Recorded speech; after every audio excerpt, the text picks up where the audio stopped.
Chapter 48. The riot becomes a revolution. The closet into which D'Artagnan and Porthos had been ushered was separated from a drawing room where the queen was by tapestried curtains only, and this thin partition enabled them to hear all that passed in the adjoining room, whilst the aperture between the two hangings, small as it was, permitted them to see. The queen was standing in the room, pale with anger. Her self-control, however, was so great that it might have been imagined that she was calm. Comminges, Villequier, and Guitant were behind her, and the women again were behind the men. The Chancellor Sequier, who 20 years previously had persecuted her so ruthlessly, stood before her, relating how his carriage had been smashed, how he had been pursued and had rushed into the Hotel Dio, that the hotel was immediately invaded, pillaged, and devastated. Happily he had time to reach a closet hidden behind tapestry, in which he was secreted by an old woman, together with his brother, the Bishop of Meuse. Then the danger was so imminent, the rioters came so near, uttering such threats, that the Chancellor thought his last hour had come and confessed himself to his brother priest, so as to be all ready to die in case he was discovered. Fortunately, however, he had not been taken. The people, believing that he had escaped by some back entrance, retired and left him at liberty to retreat. Then, disguised in the clothes of the Marquis Dio, he had left the hotel, stumbling over the bodies of an officer and two guards who had been killed whilst defending the street door. During the recital, Mazarin entered and glided noiselessly up to the queen to listen. "Well," said the queen, when the Chancellor had finished speaking, "what do you think of it all?" "I think that matters look very gloomy, madam. But what step would you propose to me?" "I could propose one to your majesty, but I dare not." You may, sir," said the queen with a bitter smile. "You were not so timid once." The Chancellor reddened and stammered some words. "It is not a question of the past, but of the present," said the queen. "You said you could give me advice. What is it?" "Madam," said the Chancellor, hesitating, "it would be to release Broussel." The queen, although already pale, became visibly paler and her face was contracted. "Release Broussel," she cried. "Never." At this moment steps were heard in the anteroom, and without any announcement the Marechal de la Meilleraie appeared at the door. "Aye, there you are, Marechal," cried Anne of Austria joyfully. "I trust you have brought this rebel to reason." "Madam," replied the Marechal, "I have left 3 men on the Pont Neuf, 4 at the Halle, 6 at the corner of the Rue de l'Arbre-Sec, and 2 at the door of your palace. 15 in all.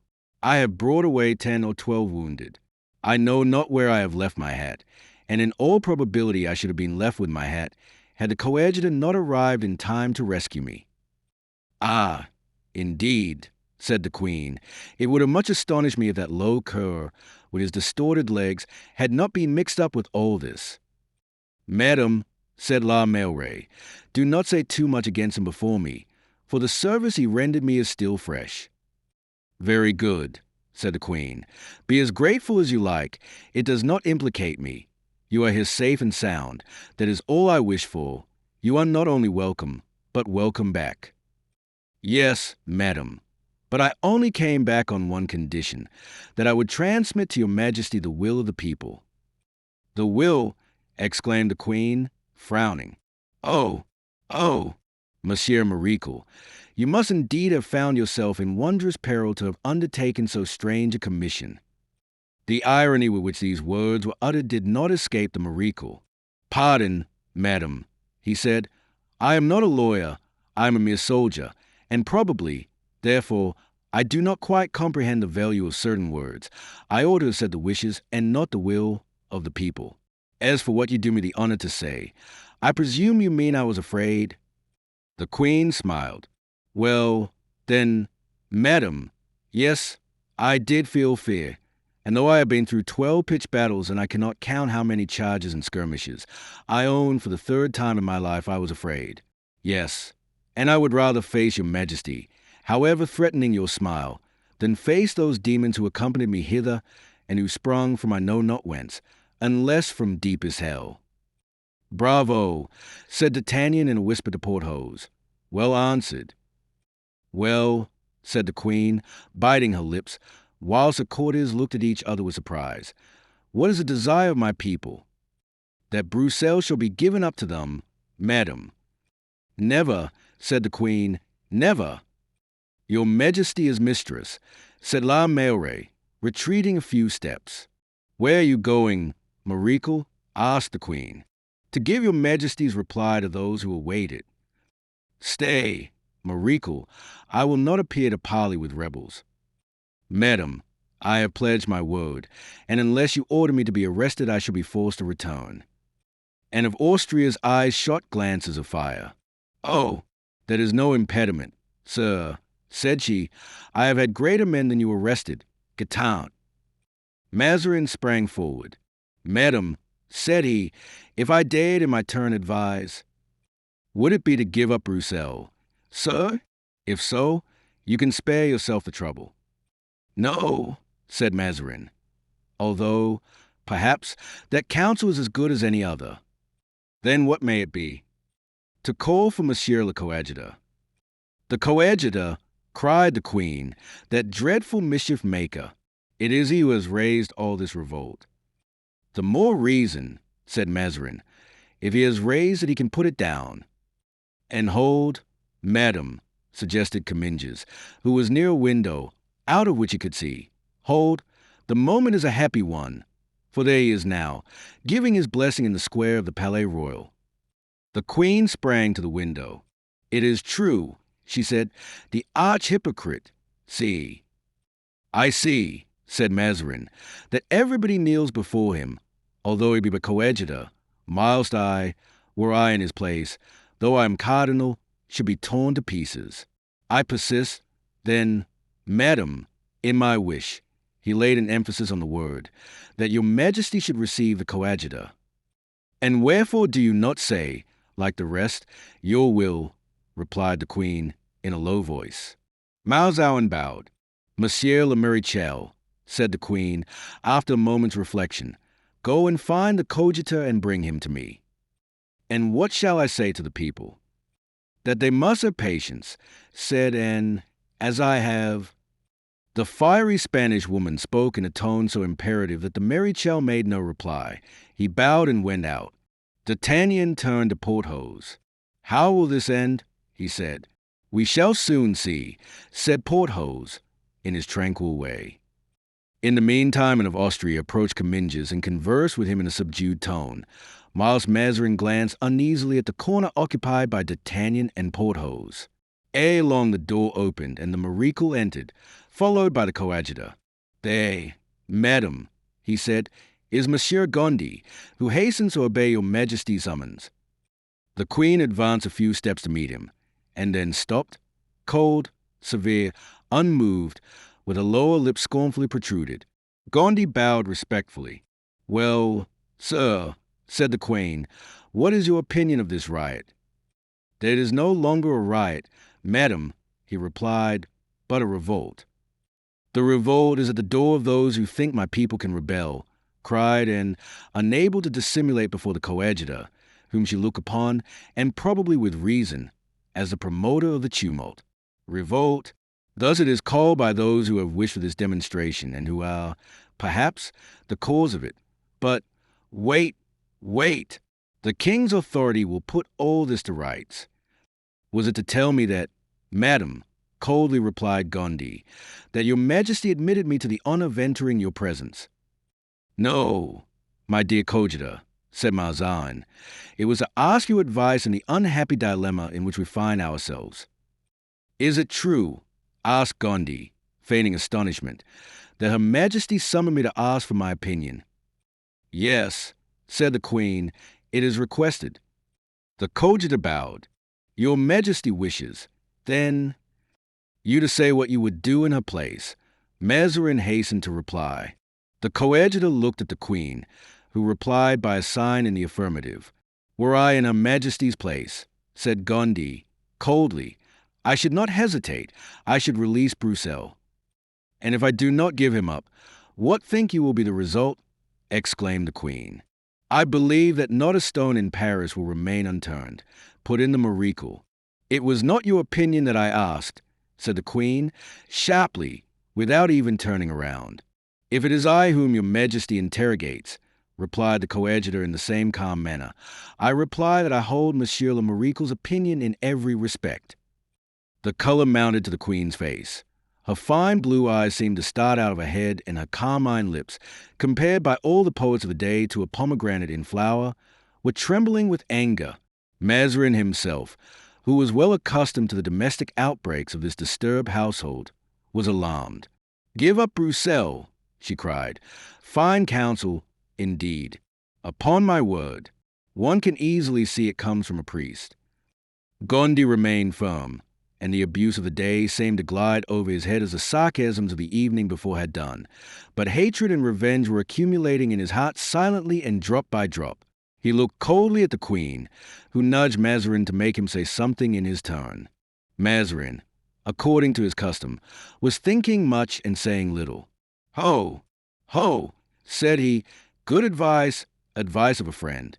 I, too, would give up that good Monsieur Broussel, dead or alive, and all would be at an end." "If you yield him dead, all will indeed be at an end, my lord, but quite otherwise than you mean." "Did I say dead or alive?" replied Mazarin. "It was only a way of speaking. You know I am not familiar with the French language, which you, Monsieur le Coadjutor, both speak and write so well." "This is a council of state," D'Artagnan remarked to Porthos, "but we held better ones at La Rochelle, with Athos and Aramis." "At the Saint Gervais Bastion," said Porthos, "there and elsewhere." The coadjutor let the storm pass over his head and resumed, still with the same tranquillity. "Madam, if the opinion I have submitted to you does not please you, it is doubtless because you have better counsels to follow. I know too well the wisdom of the queen and that of her advisers to suppose that they will leave the capital long in trouble that may lead to a revolution.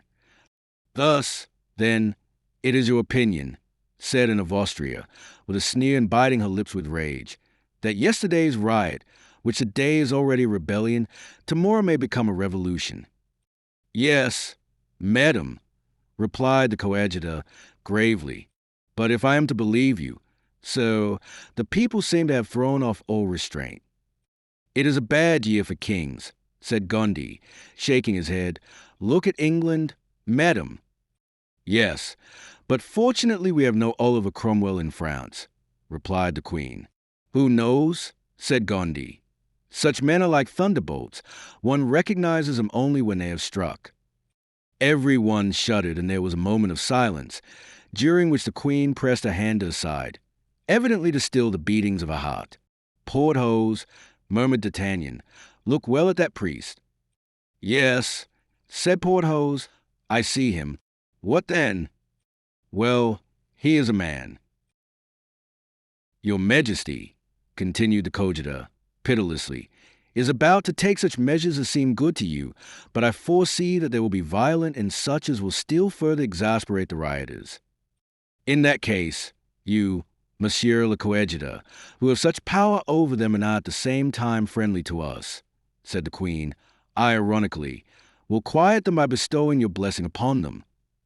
"Perhaps it will be too late," said Gondy, still unmoved. "Perhaps I shall have lost all influence, while by giving up Broussel your Majesty will strike at the root of the sedition and will gain the right to punish severely any revival of the revolt." "Have I not, then, that right?" cried the queen. "If you have it, use it," replied Gondy. "Peste," said D'Artagnan to Porthos, "there is a man after my own heart. Oh, if he were minister and I were his D'Artagnan, instead of belonging to that beast of a Mazarin, Mordieu, what fine things we would do together." "Yes," said Porthos. The queen made a sign for everyone, except Mazarin, to quit the room, and Gondy bowed, as if to leave with the rest. "Stay, sir," said unto him. "Good," thought Gondy, "she is going to yield." "She is going to have him killed," said D'Artagnan to Porthos, "but at all events it shall not be by me. I swear to heaven, on the contrary, that if they fall upon him I will fall upon them." "And I, too," said Porthos. "Good," muttered Mazarin. "Sitting down, we shall soon see something startling." The queen's eyes followed the retreating figures, and when the last had closed the door, she turned away. It was evident that she was making unnatural efforts to subdue her anger. She fanned herself, smelled at a vinaigrette, and walked up and down.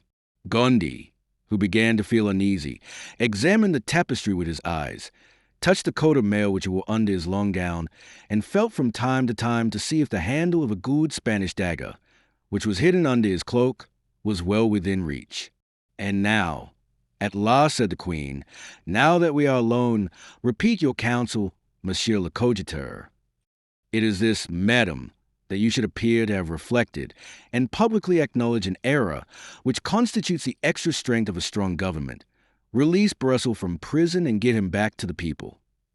"Oh," cried, "and to humble myself thus, am I, or am I not, the queen?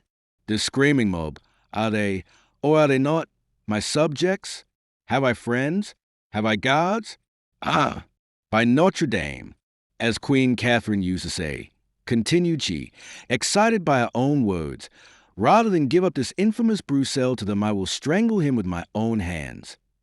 And she sprang toward Gondy, whom assuredly at that moment she hated more than Broussel, with outstretched arms. The coadjutor remained immovable, and not a muscle of his face was discomposed. Only his glance flashed like a sword in returning the furious looks of the queen. "He were a dead man," said the Gascon, "if there was still a Vitry at the court, and if Vitry entered at this moment. But for my part, before he could reach the good prelate, I would kill Vitry at once. The cardinal would be infinitely pleased with me." "Hush," said Porthos. "Listen." "Madam," cried the cardinal, seizing hold of Anne and drawing her back. "Madam, what are you about?" Then he added in Spanish, "And are you mad? You, a queen to quarrel like a washerwoman? And do you not perceive that in the person of this priest is represented the whole people of Paris, and that it is dangerous to insult him at this moment, and if this priest wished it, in an hour you would be without a crown? Come, then, on another occasion you can be firm and strong, but today is not the proper time. Today, flatter and caress, or you are only a common woman." At the first words of this address, D'Artagnan had seized Porthos's arm, which he pressed with gradually increasing force. When Mazarin ceased speaking, he said to Porthos in a low tone, "Never tell Mazarin that I understand Spanish, or I am a lost man and you are also." "All right," said Porthos. This rough appeal, marked by the eloquence which characterized Mazarin when he spoke in Italian or Spanish, and which he lost entirely in speaking French, was uttered with such impenetrable expression that Gondy, clever physiognomist as he was, had no suspicion of its being more than a simple warning to be more subdued. The queen, on her part, thus chided, softened immediately and sat down, and in an almost weeping voice, letting her arms fall by her side, said, "Pardon me, sir, and attribute this violence to what I suffer. A woman, and consequently subject to the weaknesses of my sex, I am alarmed at the idea of civil war. A queen, accustomed to be obeyed, I am excited at the first opposition." "Madam," replied Gondy, bowing, "your Majesty is mistaken in qualifying my sincere advice as opposition. Your Majesty has none but submissive and respectful subjects. It is not the queen with whom the people are displeased. They ask for Broussel and are only too happy, if you release him to them, to live under your government." Mazarin, who at the words, "It is not the queen with whom the people are displeased," had pricked up his ears, thinking that the coadjutor was about to speak of the cries, "Down with Mazarin," and pleased with Gondy's suppression of this fact, he said with his sweetest voice and his most gracious expression, "Madam, credit the coadjutor, who is one of the most able politicians we have. The first available cardinals hat seems to belong already to his noble brow." "Ah, how much you have need of me, cunning rogue," thought Gondy. "And what will he promise us?" said D'Artagnan. "Peste, if he is giving away hats like that. Porthos, let us look out and both demand a regiment tomorrow. Corbleu, let the civil war last but 1 year, and I will have a constable's sword gilt for me." "And for me," put in Porthos. "For you, I will give you the baton of the Marechal de la Meilleraie, who does not seem to be much in favor just now." "And so, sir," said the queen, "you are seriously afraid of a public tumult?" "Seriously," said Gondy, astonished at not having further advanced. "I fear that when the torrent has broken its embankment, it will cause fearful destruction." "And I," said the queen, "think that in such a case other embankments should be raised to oppose it. Go, I will reflect." Gondy looked at Mazarin, astonished, and Mazarin approached the queen to speak to her. But at this moment a frightful tumult arose from the square of the Palais Royal. Gondy smiled. The queen's color rose, and Mazarin grew even paler. "What is that again?" he asked. At this moment Comminges rushed into the room. "Pardon, your majesty," he cried, "but the people have dashed the sentinels against the gates, and they are now forcing the doors. What are your commands?" "Listen, madam," said Gondy. "The moaning of waves, the noise of thunder, the roaring of a volcano, cannot be compared with the tempest of cries heard at that moment."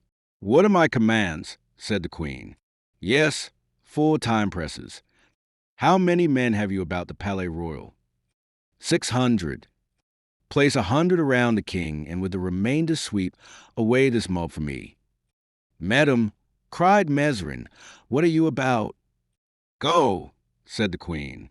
Comminges went out with a soldier's passive obedience. At this moment a monstrous battering was heard. One of the gates began to yield. "Oh, madam," cried Mazarin, "you have ruined us all, the king, yourself, and me." At this cry from the soul of the frightened cardinal, and became alarmed in her turn and would have recalled Comminges. "It is too late," said Mazarin, tearing his hair. "Too late." The gale had given way. Hoarse shouts were heard from the excited mob. D'Artagnan put his hand to his sword, motioning to Porthos to follow his example. "Save the queen," cried Mazarin to the coadjutor. Gondy sprang to the window and threw it open. He recognized Louviers at the head of a troop of about 3,000 or 4,000 men. Not a step further. He shouted, "The queen is signing." "What are you saying?" asked the queen. "The truth, madam," said Mazarin, placing a pen and a paper before her. "You must." Then he added, "Sign, and I implore you, I command you." The queen fell into a chair, took the pen and signed. The people, kept back by Louviers, had not made another step forward, but the awful murmuring, which indicates an angry people, continued. The queen had written, "The keeper of the prison at Saint-Germain will set Councillor Broussel at liberty," and she had signed it. The coadjutor, whose eyes devoured her slightest movements, seized the paper immediately the signature had been affixed to it, returned to the window and waved it in his hand. "This is the order," he said. All Paris seemed to shout with joy, and then the air resounded with the cries of "Long live Broussel!" "Long live the coadjutor!" "Long live the queen!" cried de Gondy. But the cries which replied to his were poor and few, and perhaps he had but uttered it to make and of Austria sensible of her weakness. "And now that you have obtained what you want, go," said she, "Monsieur de Gondy." "Whenever Her Majesty has need of me," replied the coadjutor, bowing, "Her Majesty knows I am at her command." "Ah, cursed priest!" cried Anne, when he had retired, stretching out her arm to the scarcely closed door. "One day I will make you drink the dregs of the atrocious gall you have poured out on me today." Mazarin wished to approach her. "Leave me," she exclaimed. "You are not a man," and she went out of the room. "It is you who are not a woman," muttered Mazarin. Then, after a moment of reverie, he remembered where he had left D'Artagnan and Porthos, and that they must have overheard everything. He knit his brows and went direct to the tapestry, which he pushed aside. The closet was empty. At the queen's last word, D'Artagnan had dragged Porthos into the gallery. Thither Mazarin went in his turn and found the 2 friends walking up and down. "Why did you leave the closet, Monsieur D'Artagnan?" asked the cardinal. "Because," replied D'Artagnan, "the queen desired everyone to leave, and I thought that this command was intended for us as well as for the rest." "And you have been here since?" "About a quarter of an hour," said D'Artagnan, motioning to Porthos not to contradict him. Mazarin saw the sign and remained convinced that D'Artagnan had seen and heard everything, but he was pleased with his falsehood. "Decidedly, Monsieur D'Artagnan, you are the man I have been seeking. You may reckon upon me, and so may your friend." Then, bowing to the two musketeers with his most gracious smile, he re-entered his closet more calmly, for on the departure of de Gondi the uproar had ceased as though by enchantment. Anne of Austria returned to her oratory, furious. "What?" she cried, wringing her beautiful hands. "What? The people have seen Monsieur de Condé, a prince of the blood royal, arrested by my mother-in-law, Maria de Medicis. They saw my mother-in-law, their former regent, expelled by the cardinal.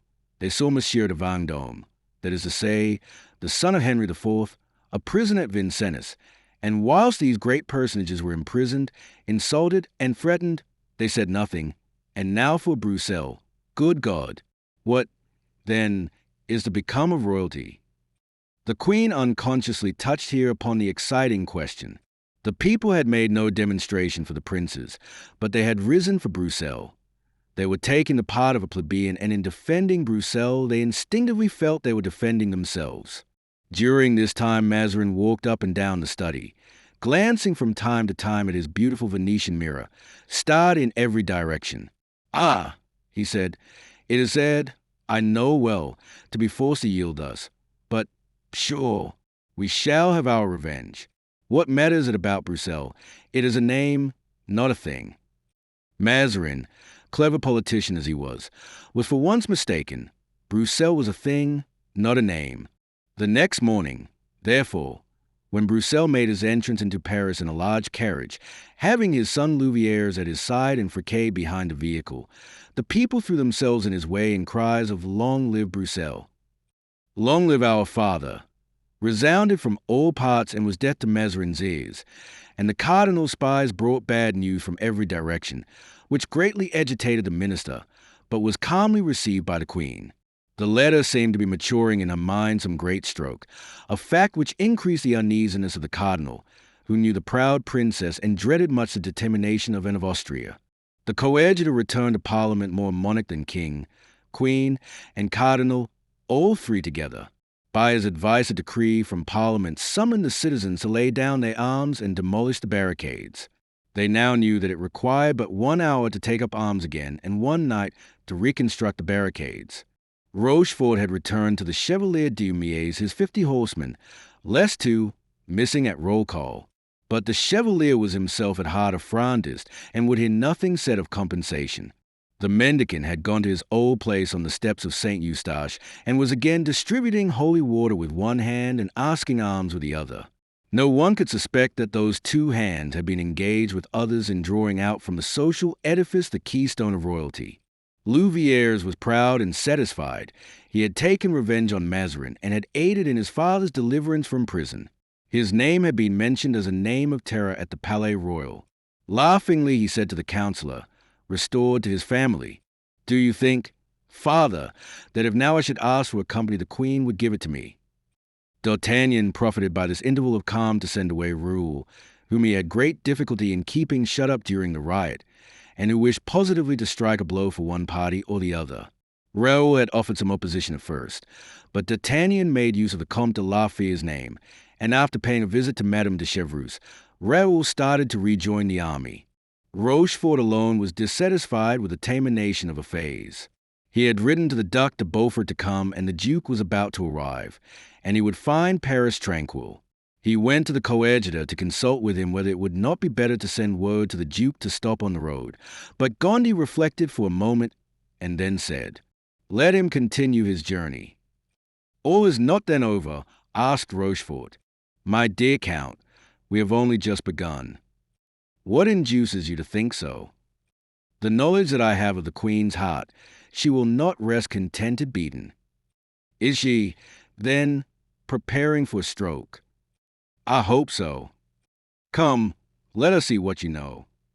"I know that she has written to the prince to return in haste from the army." "Ah, ha," said Rochefort. "You are right. We must let Monsieur de Beaufort come." In fact, the evening after this conversation, the report was circulated that the Prince de Condé had arrived. It was a very simple, natural circumstance, and yet it created a profound sensation. It was said that Madame de Longueville, for whom the prince had more than a brother's affection and in whom he had confided, had been indiscreet. His confidence had unveiled the sinister project of the Queen.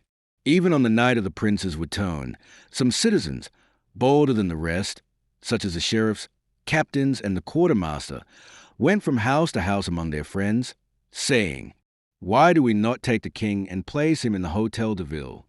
It is a shame to leave him to be educated by our enemies, who will give him evil counsel, whereas, brought up by the coadjutor, for instance, he would imbibe national principles and love his people." That night the question was secretly agitated, and on the morrow the grey and black cloaks, the patrols of armed shop people, and the bands of mendicants reappeared. The queen had passed the night in lonely conference with the prince, who had entered the oratory at midnight and did not leave till 5 o'clock in the morning. At 5 o'clock, and went to the cardinal's room. If she had not yet taken any repose, he at least was already up. 6 days had already passed out of the 10 he had asked from Mordaunt. He was therefore occupied in revising his reply to Cromwell, when someone knocked gently at the door of communication with the Queen's apartments. Anne of Austria alone was permitted to enter by that door. The cardinal therefore rose to open it. The Queen was in a mourning gown, but it became her still, for, like Diana of Poitiers and Ninon, Anne of Austria enjoyed the privilege of remaining ever beautiful. Nevertheless, this morning she looked handsomer than usual, for her eyes had all the sparkle in which satisfaction adds to expression. "What is the matter, madam?" said Mazarin, uneasily. "You seem secretly elated." "Yes, Giulio," she said, "proud and happy, for I have found the means of strangling this hydra." "You are a great politician, my queen," said Mazarin. "Let us hear the means." And he did what he had written by sliding the letter under a folio of blank paper. "You know," said the queen, "that they want to take the king away from me." "Alas! Yes, and to hang me." "They shall not have the king." "Nor hang me." "And who is this third person?" "Monsieur le Prince. He has come, then, as they told me, last evening. And you have seen him.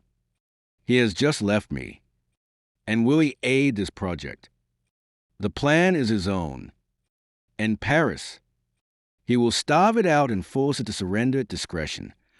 The plan is not wanting in grandeur. I see but one impediment. What is it? Impossibility. A senseless word. Nothing is impossible. On paper. "A little," said Mazarin, trembling, lest and should ask to draw upon his post. "Troops. 5,000 or 6,000 men. Courage. Plenty. Then the thing is easy. Oh, do think of it. Giulio, Paris, this odious Paris, waking up one morning without queen or king, surrounded, besieged, famished, having for its sole resource its stupid parliament and their coadjutor with crooked limbs. I will find the means myself. You are aware it will be war, civil war, furious, devouring, implacable. Very fine. And you are now sanguinary. But take care. We are not in the time of Malatesta and Castruccio Castracani. You will get yourself decapitated, my beautiful queen, and that would be a pity. You laugh. We are in France, and I am Spanish. So much the worse. I had much rather you were French and myself also. They would hate us both less. Nevertheless, you consent? Yes, if the thing be possible. It is I who tell you so. Make preparation for departure. In short, if I go, will you go too? I will try. You torment me, Giulio, with your fears. And what are you afraid of, then? Of many things. What are they? Mazarin's face, smiling as it was, became clouded. And, said he, you are but a woman, and as a woman you may insult men at your ease, knowing that you can do it with impunity. You accuse me of fear. I have not so much as you have, since I do not fly as you do. Against whom do they cry out? Is it against you or against myself? Whom would they hang, yourself or me? Well, I can weather the storm, I, whom, notwithstanding, you tax with fear, not with bravado. That is not my way, but I am firm. Imitate me. Make less hubbub and think more deeply. You cry very loud. You end by doing nothing. You talk of flying. Mazarin shrugged his shoulders, and taking the queen's hand led her to the window. Look, he said. Well, said the queen, blinded by her obstinacy. Well, what do you see from this window? If I am not mistaken, those are citizens, helmeted and mailed, armed with good muskets, as in the time of the League, and whose eyes are so intently fixed on this window that they will see you if you raise a curtain much. And now come to the other side. What do you see? Creatures of the people, armed with halberds, guarding your doors. You will see the same at every opening from this palace to which I should lead you. Your doors are guarded, the air holes of your cellars are guarded, and I could say to you, as that good Aramis said to me of the Duc de Beaufort, you must be either bird or mouse to get out. He did get out, nevertheless. Do you think of escaping in the same way? I am a prisoner. Then, parbleu, said Mazarin, I have been proving it to you this last hour. And he quietly resumed his dispatch at the place where he had been interrupted, and, trembling with anger and scarlet with humiliation, left the room, shutting the door violently after her. Mazarin did not even turn around. When once more in her own apartment and fell into a chair and wept, then suddenly struck with an idea. I am saved, she exclaimed, rising. Oh, yes, yes. I know a man who will find the means of taking me from Paris, a man I have too long forgotten. Then falling into a reverie, she added, however, with an expression of joy, ungrateful woman that I am, for 20 years I have forgotten this man, whom I ought to have made a miracle of France. My mother-in-law expended gold, caresses, dignities on Concini, who ruined her. The king made Vitry miracle of France for an assassination, while I have left in obscurity, in poverty, the noble D'Artagnan, who saved me. And running to a table, on which were paper, pens, and ink, she hastily began to write. Chapter 50. The Interview. It had been D'Artagnan's practice, ever since the riots, to sleep in the same room as Porthos, and on this eventful morning he was still there, sleeping, and dreaming that yellow cloud had overspread the sky and was raining gold pieces into his hat, which he held out till it was overflowing with pistoles. As for Porthos, he dreamed that the panels of his carriage were not capacious enough to contain the armorial bearings he had ordered to be painted on them. They were both aroused at 7 o'clock by the entrance of an unliveried servant, who brought a letter for D'Artagnan. From whom? Asked the Gascon. From the Queen, replied the servant. Oh, said Porthos, raising himself in his bed. What does she say? D'Artagnan requested the servant to wait in the next room, and when the door was closed, he sprang up from his bed and read rapidly, whilst Porthos looked at him with starting eyes, not daring to ask a single question. Friend Porthos, said D'Artagnan, handing the letter to him, this time, at least, you are sure of your title of baron, and I of my captaincy. Read for yourself and judge. Porthos took the letter and with a trembling voice read the following words. The Queen wishes to speak to Monsieur D'Artagnan, who must follow the bearer. Well, exclaimed Porthos, I see nothing in that very extraordinary. But I see much that is very extraordinary in it, replied D'Artagnan. It is evident, by their sending for me, that matters are becoming complicated. Just reflect a little what an agitation the Queen's mind must be in for her to have remembered me after 20 years. It is true, said Porthos. Sharpen your sword, baron, load your pistols, and give some corn to the horses, for I will answer for it. Something lightning-like will happen ere tomorrow. But, stop, do you think it can be a trap that they are laying for us? Suggested Porthos, incessantly thinking how his greatness must be irksome to inferior people. If it is a snare, replied D'Artagnan, I shall send it out, be assured. If Mazarin is an Italian, I am a Gascon. And D'Artagnan dressed himself in an instant, whilst Porthos, still in bed, was hooking on his cloak for him. A second knock at the door was heard. Come in, exclaimed D'Artagnan, and another servant entered. From his eminence, Cardinal Mazarin, presenting a letter. D'Artagnan looked at Porthos. A complicated affair, said Porthos. Where will you begin? It is arranged capitally. His Eminence expects me in half an hour." "Good, my friend," said D'Artagnan, turning to the servant. "Tell His Eminence that in half an hour I shall be at his command." "It is very fortunate," resumed the Gascon, when the valet had retired, "that he did not meet the other one. Do you not think that they have sent for you both for the same thing?" "I do not think it. I am certain of it." "Quick, quick, D'Artagnan. Remember that the Queen awaits you, and after the Queen, the Cardinal, and after the Cardinal, myself." D'Artagnan summoned an of Austria's servant, and signified that he was ready to follow him into the Queen's presence. The servant conducted him by the Rue des Petits Champs, and turning to the left, entered the little garden gate leading into the Rue Richelieu. Then they gained the private staircase, and D'Artagnan was ushered into the oratory. A certain emotion, for which he could not account, made the lieutenant's heart beat. He had no longer the assurance of youth. Experience had taught him the importance of past events. Formerly, he would have approached the Queen as a young man who bends before a woman. But now it was a different thing. He answered a summons as an humble soldier obeys an illustrious general. The silence of the oratory was at last disturbed by the slight rustling of silk, and D'Artagnan started when he perceived the tapestry raised by a white hand, which, by its form, its color, and its beauty, he recognized as that royal hand which had one day been presented to him to kiss. The Queen entered. "It is you, Monsieur d'Artagnan," she said, fixing a gaze full of melancholy interest on the countenance of the officer. "And I know you well. Look at me well in your tone. I am the Queen. Do you recognize me?" "No, madam," replied D'Artagnan. "But are you no longer away?"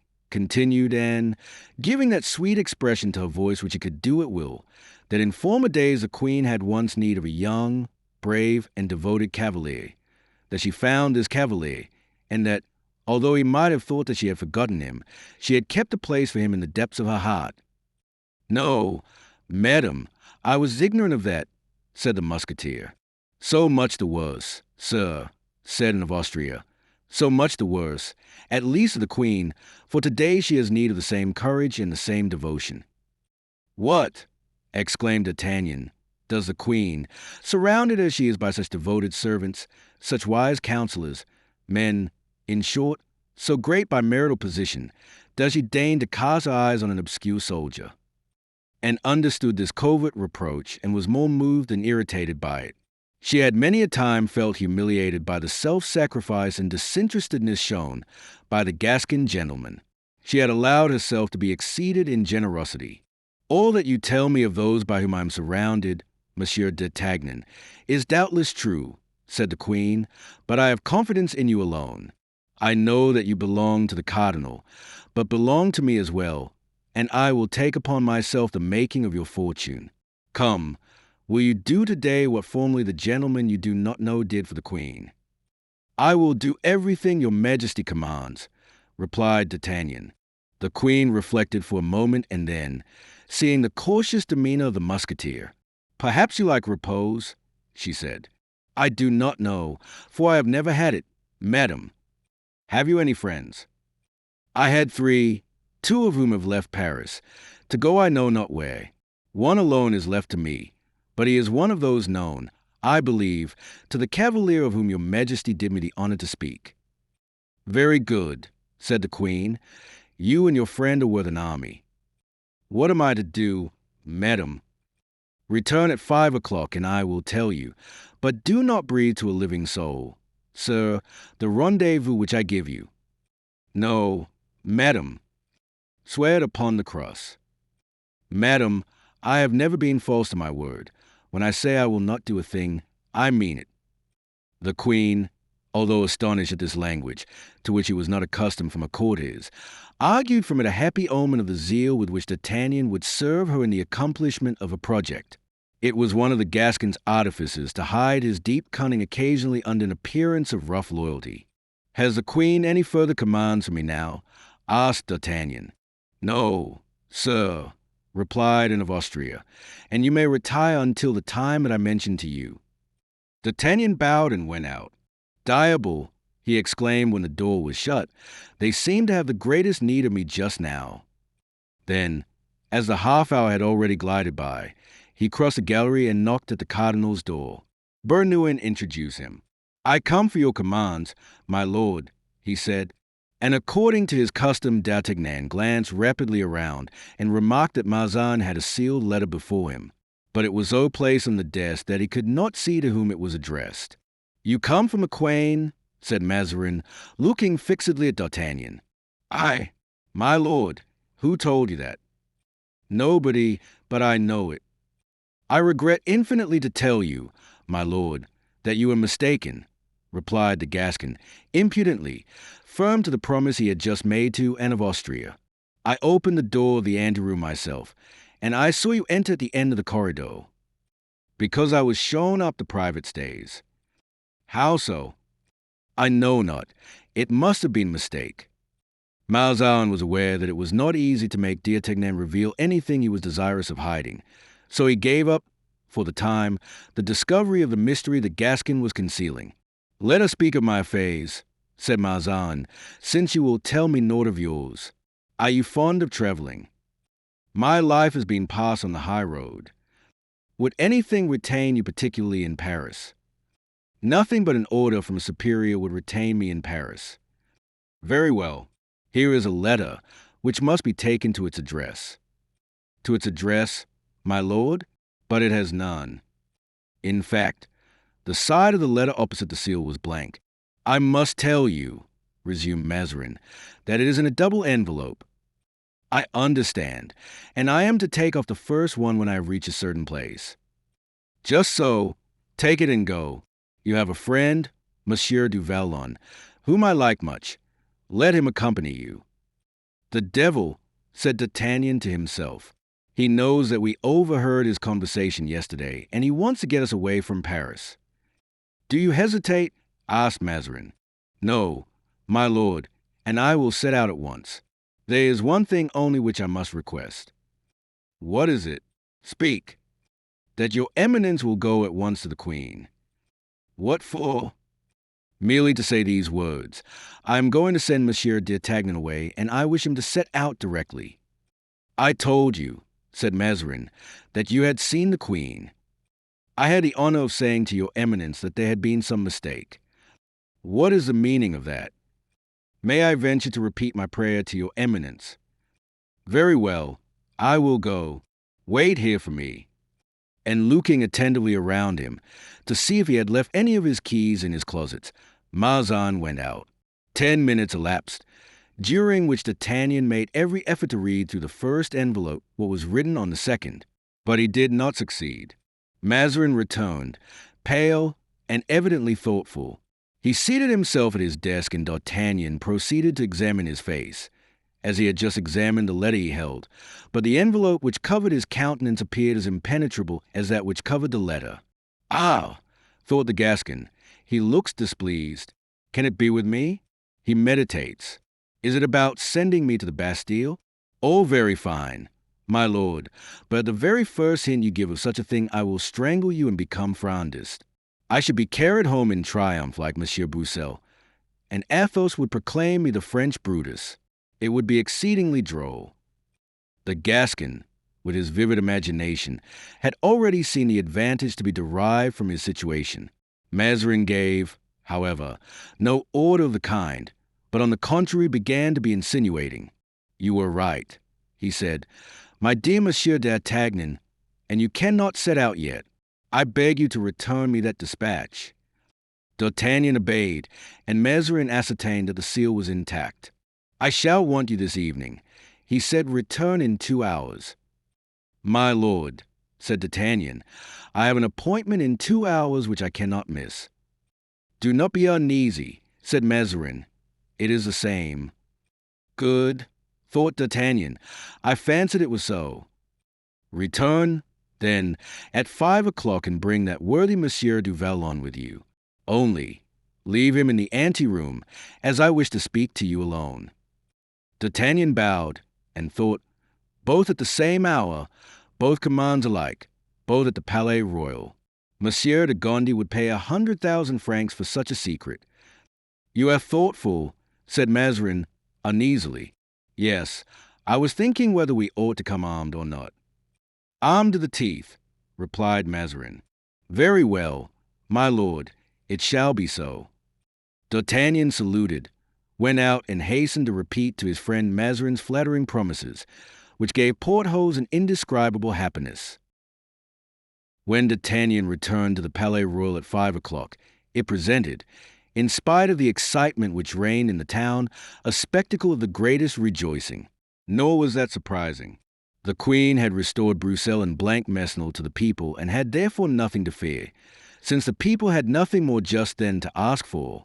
The return, also, of the conqueror of Lens was the pretext for giving a grand banquet. The princes and princesses were invited, and their carriages had crowded the court since noon. Then after dinner the Queen was to have a play in her apartment. Anne of Austria had never appeared more brilliant than on that day, radiant with grace and wit. Mazarin disappeared as they rose from table. He found D'Artagnan waiting for him already at his post in the anteroom. The cardinal advanced to him with a smile, and taking him by the hand, led him into his study. "My dear D'Artagnan," said the minister, sitting down, "I am about to give you the greatest proof of confidence that a minister can give an officer." "I hoped," said D'Artagnan, bowing, "that you give it, my lord, without hesitation and with conviction that I am worthy of it." "More worthy than any one in Paris, my dear friend. Therefore I apply to you. We are about to leave this evening," continued Mazarin. "My dear D'Artagnan, the welfare of the state is deposited in your hands." He paused. "Explain yourself, my lord. I am listening." "The Queen has resolved to make a little excursion with the king to Saint-Germain." "Aha!" said D'Artagnan. "That is to say, the Queen wishes to leave Paris." "A woman's caprice, you understand." "Yes, I understand perfectly," said D'Artagnan. "It was for this she summoned you this morning, and that she told you to return at 5 o'clock. Was it worth while to wish me to swear this morning that I would mention the appointment to no one?" muttered D'Artagnan.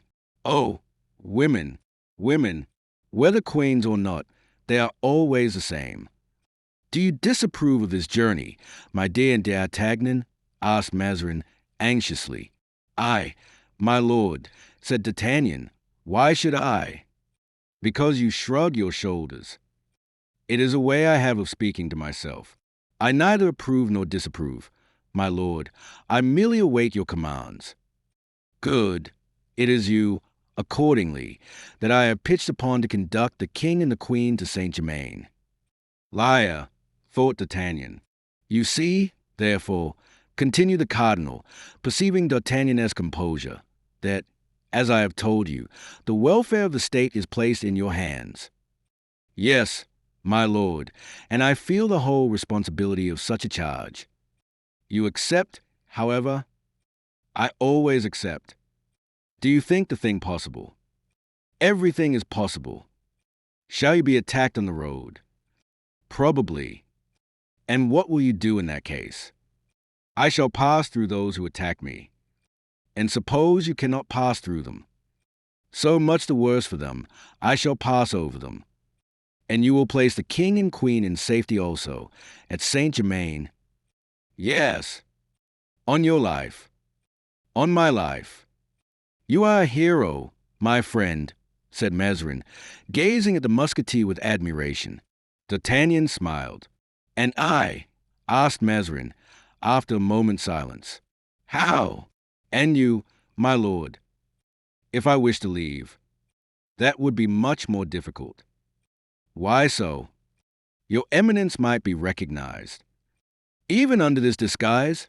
asked Mazarin, raising a cloak which covered an armchair, upon which lay a complete dress for an officer, of pearl gray and red, entirely embroidered with silver. "If your eminence is disguised, it will be almost easy." "Aye," said Mazarin, breathing more freely. "But it will be necessary for your eminence to do what the other day you declared you should have done in our place. Cry, 'Down with Mazarin.'" "I will, 'Down with Mazarin.'" "In French?" "In good French." "My lord, take care of your accent. They killed 6,000 Angevins in Sicily because they pronounce Italian badly. Take care that the French do not take their revenge on you for the Sicilian Vespers." "I will do my best." "The streets are full of armed men," continued D'Artagnan. Are you sure that no one is aware of the Queen's project? Mazarin reflected. This affair would give a fine opportunity for a traitor, my lord. The chance of being attacked will be an excuse for everything. Mazarin shuddered, but he reflected that a man who had the least intention to betray would not warn first.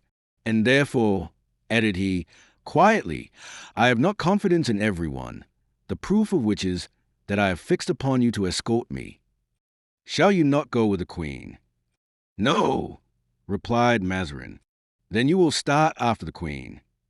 No, said Mazarin again. I, said D'Artagnan, who began to understand. Yes, continued the cardinal. I have my plan. With the Queen, I double her risk. After the Queen, a departure would double mine. Then, the court once safe, I might be forgotten. The great are often ungrateful. Very true, said D'Artagnan, fixing his eyes, in spite of himself, on the Queen's diamond, which Mazarin wore on his finger. Mazarin followed the direction of his eyes and gently turned the hoop of the ring inside. I wish, he said, with his cunning smile, to prevent them from being ungrateful to me. It is but Christian charity, replied D'Artagnan, not to lead one's neighbors into temptation. It is exactly for that reason, said Mazarin, that I wish to start before them. D'Artagnan smiled. He was just the man to understand the astute Italian. Mazarin saw the smile and profited by the moment. You will begin, therefore, by taking me first out of Paris, will you not, my dear D'Artagnan? A difficult commission, my lord, replied D'Artagnan, resuming his serious manner. But, said Mazarin, you did not make so many difficulties with regard to the king and queen.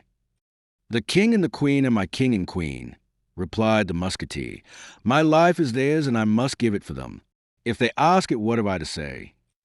That is true, murmured Mazarin, in a low tone. But as thy life is not mine, I suppose I must buy it, must I not? And sighing deeply, he began to turn the hoop of his ring outside again. D'Artagnan smiled. These two men met at one point, and that was cunning.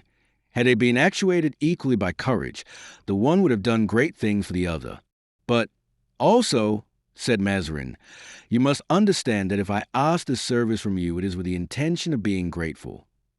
Is it still only an intention, your eminence? Asked D'Artagnan. Stay, said Mazarin, drawing the ring from his finger. My dear D'Artagnan, there is a diamond which belonged to you formerly. It is but just it should return to you.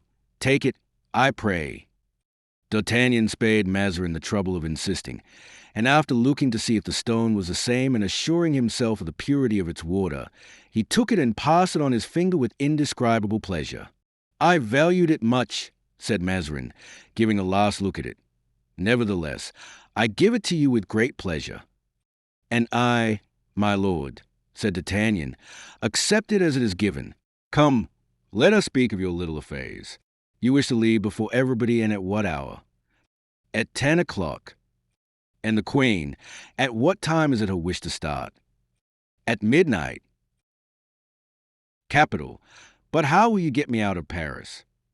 Oh, as to that, you must leave it to me. I give you absolute power. Therefore, take as large an escort as you like. D'Artagnan shook his head. It seems to me, however, said Mazarin, the safest method. Yes, for you, my lord, but not for the Queen. You must leave it to me and give me the entire direction of the undertaking. Nevertheless, or find someone else, continued D'Artagnan, turning his back. Oh, muttered Mazarin, I do believe he is going off with a diamond. D'Artagnan, my dear D'Artagnan, he called out in a coaxing voice, will you answer for everything? I will answer for nothing. I will do my best. Well, then, let us go. I must trust to you. It is very fortunate, said D'Artagnan to himself. You will be here at 9:30, and I shall find your eminence ready. Certainly, quite ready. Well, then, it is a settled thing. And now, my lord, will you obtain for me an audience with the Queen? For what purpose? I wish to receive Her Majesty's command from her own lips. She desired me to give them to you. She may have forgotten something. You really wish to see her? It is indispensable, my lord. Mazarin hesitated for one instant, but D'Artagnan was firm. Come, then, said the minister, I will conduct you to her, but remember, not one word of our conversation. What has passed between us concerns ourselves alone, my lord, replied D'Artagnan. Swear to be mute. I never swear, my lord. I say yes or no, and, as I am a gentleman, I keep my word. Come, then, I see that I must trust unreservedly to you. Believe me, my lord, it will be your best plan. Come, said Mazarin, conducting D'Artagnan into the Queen's oratory and desiring him to wait there. He did not wait long, for in 5 minutes the Queen entered in full gala costume. Thus dressed, she scarcely appeared 35 years of age. She was still exceedingly handsome. It is you, Monsieur D'Artagnan, she said, smiling graciously. I thank you for having insisted on seeing me. I ought to ask your Majesty's pardon, but I wish to receive your commands from your own mouth. Do you accept the commission which I have entrusted to you? With gratitude. Very well. Be here at midnight. I will not fail. Monsieur D'Artagnan, continued the Queen, I know your disinterestedness too well to speak of my own gratitude at such a moment, but I swear to you that I shall not forget this second service as I forgot the first. Your Majesty is free to forget or to remember, as it pleases you, and I know not what you mean, said D'Artagnan, bowing. Go, sir, said the Queen, with a most bewitching smile. Go and return at midnight. And D'Artagnan retired, but as he passed out he glanced at the curtain through which the Queen had entered, and at the bottom of the tapestry he remarked the tip of a velvet slipper. Good, thought he, Mazarin has been listening to discover whether I betrayed him. In truth, that Italian puppet does not deserve the services of an honest man. D'Artagnan was not less exact to his appointment, and at 9:30 o'clock he entered the anteroom. He found the cardinal dressed as an officer, and he looked very well in that costume, which, as we have already said, he wore elegantly, only he was very pale and trembled slightly. Quite alone? He asked. Yes, my lord. And that worthy Monsieur de Vallon, are we not to enjoy his society? Certainly, my lord. He is waiting in his carriage at the gate of the garden of the Palais Royal. And we start in his carriage. Then, yes, my lord, and with us no other escort but you two. Is it not enough? One of us would suffice. Really, my dear Monsieur D'Artagnan, said the cardinal, your coolness startles me. I should have thought, on the contrary, that it ought to have inspired you with confidence. And Bernouin, do I not take him with me? There is no room for him. He will rejoin your eminence. Let us go, said Mazarin, since everything must be done as you wish. My lord, there is time to draw back, said D'Artagnan, and your eminence is perfectly free. Not at all, said Mazarin. Let us be off. And so they descended the private stay, Mazarin leaning on the arm of D'Artagnan, a hand the musketeer felt trembling. At last, after crossing the courts of the Palais Royal, where there still remained some of the conveyances of late guests, they entered the garden and reached the little gate. Mazarin attempted to open it by a key which he took from his pocket, but with such shaking fingers that he could not find the keyhole. Give it to me, said D'Artagnan, who when the gate was opened deposited the key in his pocket, reckoning upon returning by that gate. The steps were already down and the door open. Mouston stood at the door and Porthos was inside the carriage. Mount, my lord, said D'Artagnan to Mazarin, who sprang into the carriage without waiting for a second bidding. D'Artagnan followed him, and Mouston, having closed the door, mounted behind the carriage with many groans. He had made some difficulties about going, under pretext that he still suffered from his wound, but D'Artagnan had said to him, Remain if you like, my dear Monsieur Mouston, but I warn you that Paris will be burnt down tonight. Upon which Mouston had declared, without asking anything further, that he was ready to follow his master and Monsieur D'Artagnan to the end of the world. The carriage started at a measured pace, without betraying by the slightest sign that it contained people in a hurry. The cardinal wiped his forehead with his handkerchief and looked around him. On his left was Porthos. Miles D'Artagnan was on his right. Each guarded a door and served as a rampart to him on either side. Before him, on the front seat, lay 2 pairs of pistols, one in front of Porthos and the other of D'Artagnan. About 100 paces from the Palais Royal, a patrol stopped the carriage. "Who goes?" asked the captain. "Mazarin," replied D'Artagnan, bursting into a laugh. The cardinal's hair stood on end, but the joke appeared an excellent one to the citizens, who, seeing the conveyance without escort and unarmed, would never have believed in the possibility of so great an imprudence. "A good journey to ye," they cried, allowing it to pass. "Ham," said D'Artagnan, "what does my lord think of that reply?" "Man of talent," cried Mazarin. "In truth," said Porthos, "I understand. But now—" About the middle of the Rue des Petits Champs, they were stopped by a second patrol. "Who goes they?" inquired the captain of the patrol. "Keep back, my lord," said D'Artagnan. And Mazarin buried himself so far behind the 2 friends that he disappeared, completely hidden between them. "Who goes they?" cried the same voice, impatiently, whilst D'Artagnan perceived that they had rushed to the horses' heads. But putting his head out of the carriage, "Hey, Planchet," said he. The chief approached, and it was indeed Planchet. D'Artagnan had recognized the voice of his old servant. "How, sir," said Planchet, "is it you?" "Oh, really?" said Planchet. "Porthos," said D'Artagnan, "if you can still speak, say a word, my dear Porthos, to this good Planchet." "Planchet, my friend," said Porthos, in a melancholy voice, "I am very ill. Should you meet a doctor, you will do me a favor by sending him to me." "Oh, good heaven," said Planchet, "what a misfortune! And how did it happen?" "I will tell you all about it," replied Mouston. Porthos uttered a deep groan. "Make way for us, Planchet," said D'Artagnan in a whisper to him, "or he will not arrive alive. The lungs are attacked, my friend." Planchet shook his head with the air of a man who says, "In that case things look ill." Then he exclaimed, turning to his men, "Let them pass. They are friends." The carriage resumed its course, and Mazarin, who had held his breath, ventured to breathe again. "Bricconi," muttered he. A few steps in advance of the gate of St. Honor, they met a third troop. This latter party was composed of ill-looking fellows, who resembled bandits more than anything else. They were the men of the beggar of St. Eustache. "Attention, Porthos!" cried D'Artagnan. Porthos placed his hand on the pistols. "What is it?" asked Mazarin. "My lord, I think we are in bad company." A man advanced to the door with a kind of scythe in his hand. "Qui vive?" he asked.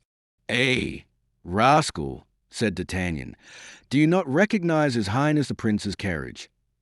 "Prince or not," said the man, "open. We are here to guard the gate, and no one whom we do not know shall pass." "What is to be done?" said Porthos. "Pardieu, pass," replied D'Artagnan. "But how?" asked Mazarin. "Through or over. Coachman, gallop on." The coachman raised his whip. "Not a step further," said the man, who appeared to be the captain, "or I will hamstring your horses." "Peste," said Porthos. "It would be a pity. Animals which cost me 100 pistoles each." "I will pay you 200 for them," said Mazarin. "Yes, but when once they are hamstrung, our necks will be strung next."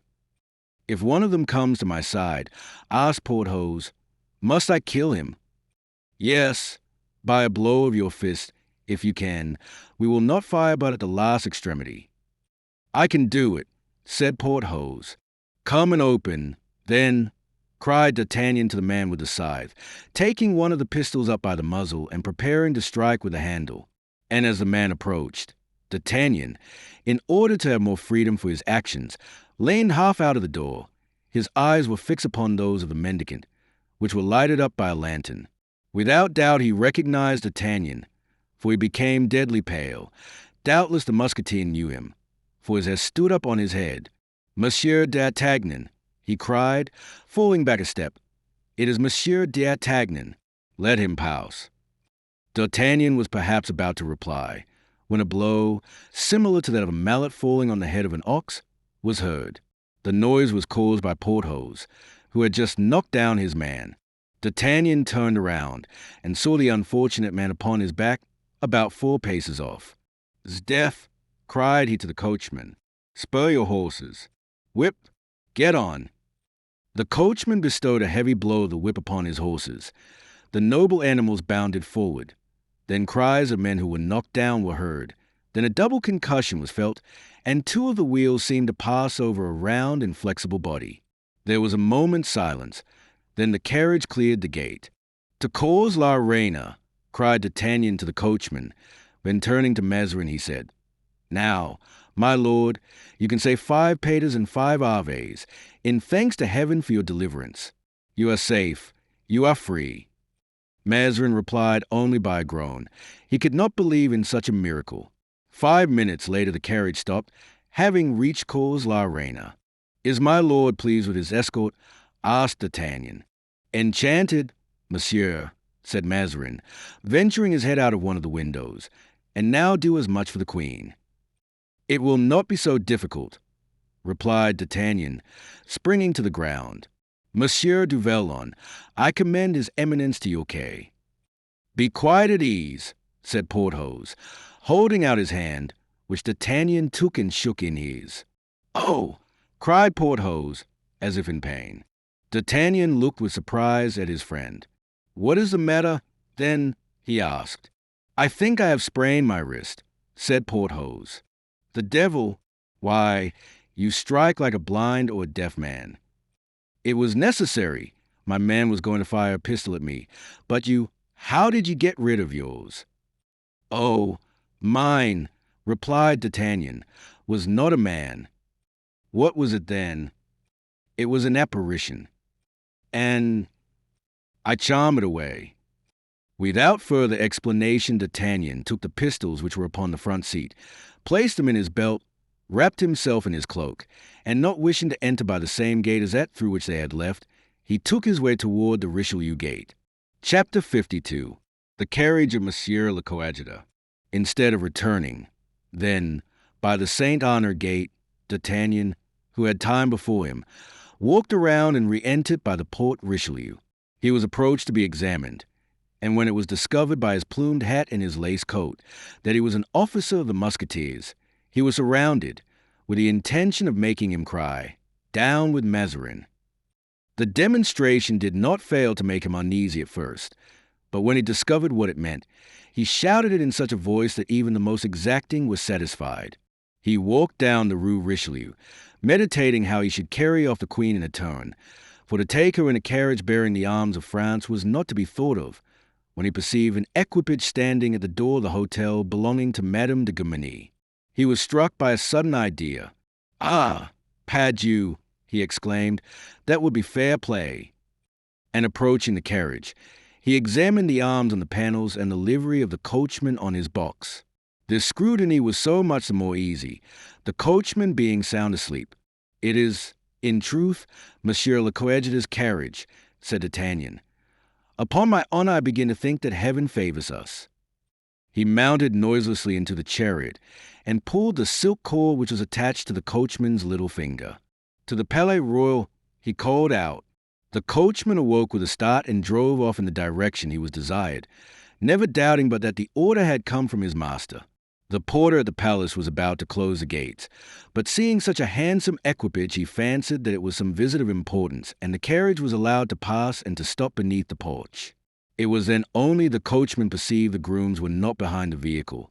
He fancied Monsieur le Coadjutor had sent them back, and without dropping the reins, he sprang from his box to open the door. D'Artagnan, in his turn, sprang to the ground, and just at the moment when the coachman, alarmed at not seeing his master, fell back a step, he seized him by his collar with the left. Miles with the right hand, he placed the muzzle of a pistol at his breast. "Pronounce one single word," muttered D'Artagnan, "and you are a dead man." The coachman perceived at once, by the expression of the man who thus addressed him, that he had fallen into a trap, and he remained with his mouth wide open and his eyes portentously staring. 2 musketeers were pacing the court, to whom D'Artagnan called by their names. "Monsieur de Bellier," said he to one of them, "do me the favor to take the reins from the hands of this worthy man, mount upon the box and drive to the door of the private stay, and wait for me there. It is an affair of importance on the service of the king." The musketeer, who knew that his lieutenant was incapable of jesting with regard to the service, obeyed without a word, although he thought the order strange. Then turning toward the second musketeer, D'Artagnan said, "Monsieur du Verger, help me to place this man in a place of safety." The musketeer, thinking that his lieutenant had just arrested some prince in disguise, bowed, and drawing his sword, signified that he was ready. D'Artagnan mounted the staircase, followed by his prisoner, who in his turn was followed by the soldier, and entered Mazarin's anteroom. Bernouin was waiting there, impatient for news of his master. "Well, sir," he said, "everything goes on capitally, my dear Monsieur Bernouin, but he is a man whom I must beg you to put in a safe place."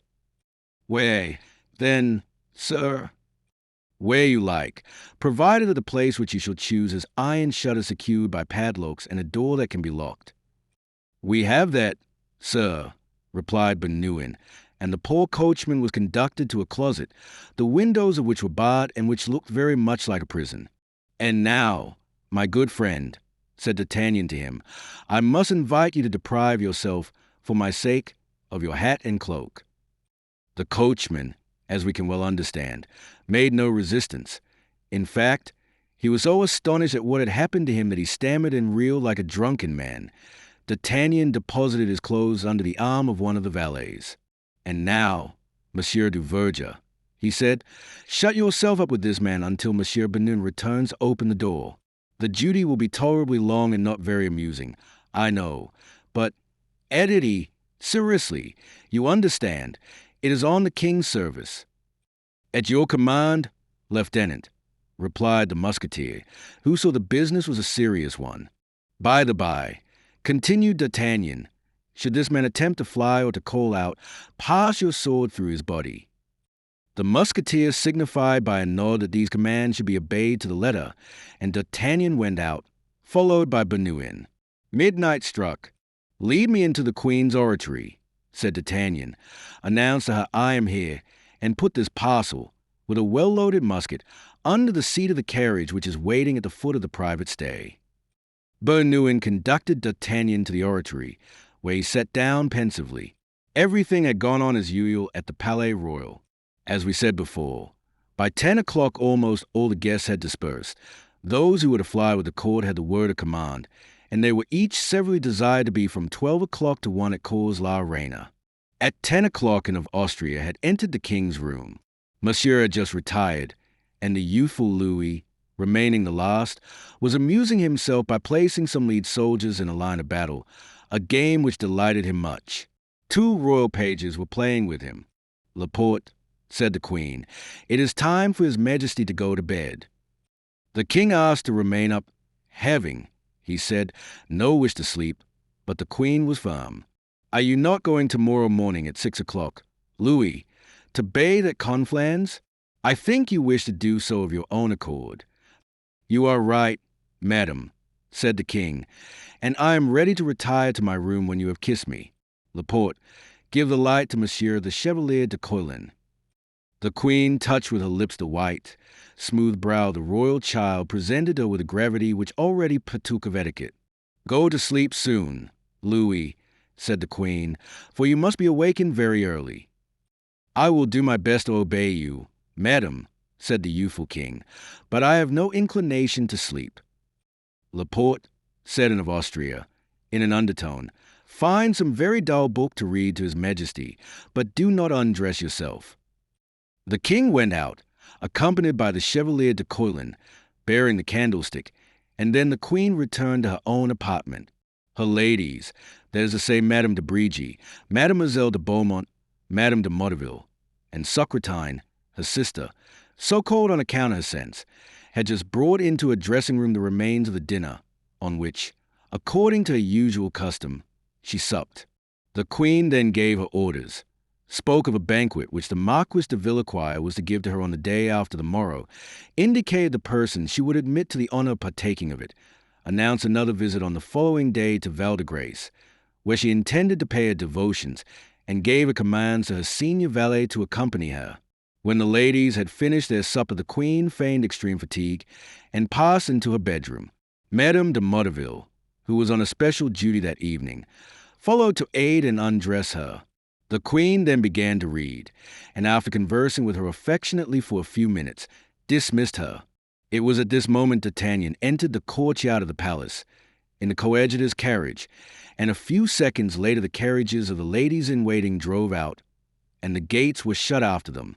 A few minutes after 12 o'clock, Bernouin knocked at the queen's bedroom door, having come by the cardinal's secret corridor. Anne of Austria opened the door to him herself. She was dressed, that is to say, in dishabille, wrapped in a long, warm dressing gown. "It is you, Bernouin," she said. "Is Monsieur D'Artagnan there?" "Yes, madam, in your oratory. He is waiting till your majesty is ready." "I am. Go and tell Laporte to wake and dress the king, and then pass on to the Marechal de Villeroy and summon him to me." Bernouin bowed and retired. The queen entered her oratory, which was lighted by a single lamp of Venetian crystal. She saw D'Artagnan, who stood expecting her. "Is it you?" she said.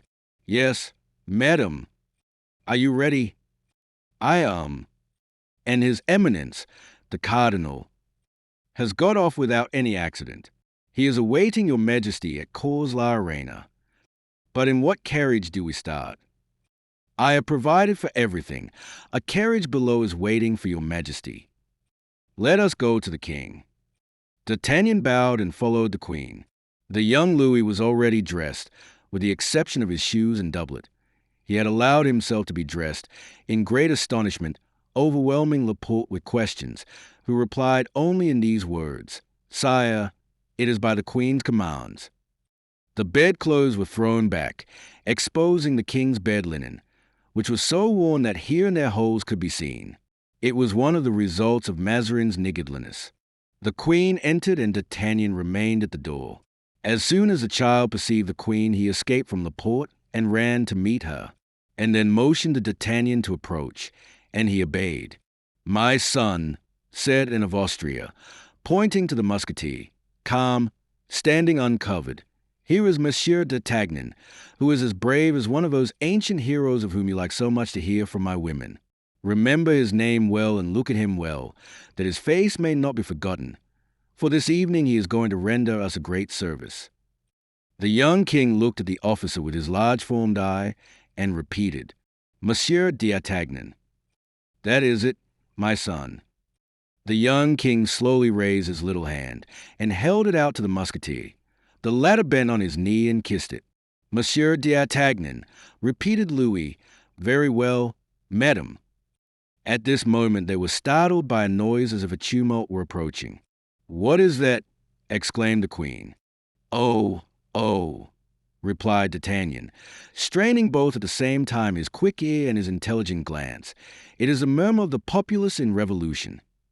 "We must fly," said the queen. "Your majesty has given me the control of this business. We had better wait and see what they want." "Monsieur D'Artagnan, I will answer for everything." Nothing is so catching as confidence. The queen, full of energy and courage, was quickly alive to these two virtues in others. "Do as you like," she said. "I rely upon you. Will your majesty permit me to give orders in your name throughout this business?" "Command, sir." "What do the people want this time?" demanded the king. "We are about to ascertain, sire," replied D'Artagnan, as he rapidly left the room. The tumult continued to increase and seemed to surround the Palais Royal entirely. Cries were heard from the interior, of which they could not comprehend the sense. It was evident that there was clamor and sedition. The king, half-dressed, the queen and Laporte remained each in the same state and almost in the same place, where they were listening and waiting. Comminges, who was on guard that night at the Palais Royal, ran in. He had about 200 men in the courtyards and stables, and he placed them at the queen's disposal. "Well, Asked of Austria, when D'Artagnan reappeared, "What does it mean?" "It means, madam, that the report has spread that the Queen has left the Palais Royal carrying off the King, and the people asked to have proof to the contrary, or threatened to demolish the Palais Royal." "Oh, this time it is too much," exclaimed the Queen, "and I will prove to them I have not left." D'Artagnan saw from the expression of the Queen's face that she was about to issue some violent command. He approached her and said in a low voice, "Has your Majesty still confidence in me?" This voice startled her. "Yes, sir," she replied, "every confidence. Speak." "Will the Queen deign to follow my advice?" "Speak." "Let your Majesty dismiss M. de Comminges and desire him to shut himself up with his men in the guardhouse and in the stables." Comminges glanced at D'Artagnan with the envious look with which every courtier sees a new favorite spring up. "You hear, Comminges," said the Queen. D'Artagnan went up to him. With his usual quickness, he caught the anxious glance. "Monsieur de Comminges," he said, "pardon me. We both are servants of the Queen, are we not? It is my turn to be of use to her. Do not envy me this happiness." Comminges bowed and left. "Come," said D'Artagnan to himself, "I have got one more enemy." "And now," said the Queen, addressing D'Artagnan, "what is to be done? For you hear that, instead of becoming calmer, the noise increases." "Madam," said D'Artagnan, "the people want to see the King, and they must see him." "What? Must see him? Where?" "On the balcony." "Not at all, madam, but here, sleeping in his bed." "Oh, your Majesty," exclaimed Laporte, "Monsieur d'Artagnan is right." The Queen became thoughtful and smiled, like a woman to whom duplicity is no stranger. "Without doubt," she murmured. "Monsieur Laporte," said D'Artagnan, "go and announce to the people through the grating that they are going to be satisfied, and that in 5 minutes they shall not only see the King, but they shall see him in bed. Add that the King sleeps, and that the Queen begs that they will keep silence, so as not to awaken him. But not every one, a deputation of 2 or 4 people. Every one, madam. But reflect, they will keep us here till daybreak. It shall take but a quarter of an hour. I answer for everything. Madam, believe me, I know the people. They are like a great child, who only wants humoring. Before the sleeping King they will be mute, gentle, and timid as lambs." "Go, Laporte," said the Queen. The young King approached his mother and said, "Why do as these people ask?" "It must be so, my son," said Anne of Austria. "But if they say, it must be to me, am I no longer king?" The Queen remained silent. "Sire," said D'Artagnan, "will your Majesty permit me to ask you a question?" Louis XIV turned around, astonished that anyone should dare to address him. But the Queen pressed the child's hand. "Yes, sir," he said. "Does your Majesty remember, when playing in the park of Fontainebleau, or in the palace courts at Versailles, ever to have seen the sky grow suddenly dark and heard the sound of thunder?" "Yes, certainly." "Well, then, this noise of thunder, however much your Majesty may have wished to continue playing, has said, 'Go in, sire. You must do so.'" "Certainly, sir, but they tell me that the noise of thunder is the voice of God." "Well then, sire," continued D'Artagnan, "listen to the noise of the people. You will perceive that it resembles that of thunder." In truth, at that moment a terrible murmur was wafted to them by the night breeze. Then all at once it ceased. "Hold, sire," said D'Artagnan. "They have just told the people that you are asleep. You see, you still are king." The Queen looked with surprise at this strange man, whose brilliant courage made him the equal of the bravest, and who was, by his fine and quick intelligence, the equal of the most astute. Laporte entered. "Well, Laporte?" asked the Queen. "Madam," he replied, "Monsieur d'Artagnan's prediction has been accomplished. They are calm, as if by enchantment. The doors are about to be opened, and in 5 minutes they will be here." "Laporte," said the Queen, "suppose you put one of your sons in the King's place. We might be off during the time." "If your Majesty desires it," said Laporte. "My sons, like myself, at the Queen's service. Not at all, said D'Artagnan. Should one of them know his majesty and discover but a substitute, all would be lost. You are right, so always right, said Anne of Austria. Laporte placed the king in bed. Laporte placed the king, dressed as he was, in the bed and then covered him as far as the shoulders with the sheet. The queen bent over him and kissed his brow. Pretend to sleep, Louis, said she. Yes, said the king, but I do not wish to be touched by any of those men. Sire, I am here, said D'Artagnan, and I give you my word that if a single man has the audacity, his life shall pay for it. And now what is to be done? Asked the queen, for I hear them. Monsieur Laporte, go to them and again recommend silence. Madam, wait at the door, whilst I shall be at the head of the king's bed, ready to die for him. Laporte went out. The queen remained standing near the hangings. Miles D'Artagnan glided behind the curtains. Then the heavy and collected steps of a multitude of men were heard, and the queen herself raised the tapestry hangings and put her finger on her lips. On seeing the queen, the men stopped short, respectfully. Enter, gentlemen, enter, said the queen. There was then amongst that crowd a moment's hesitation, which looked like shame. They had expected resistance. They had expected to be thwarted, to have to force the gates, to overturn the guards. The gates had opened of themselves, and the king, ostensibly at least, had no other guard at his bedhead but his mother. The foremost of them stammered and attempted to fall back. Enter, gentlemen, said Laporte, since the queen desires you so to do. Then one more bold than the rest ventured to pass the door and to advance on tiptoe. This example was imitated by the rest, until the room filled silently, as if these men had been the humblest, most devoted courtiers.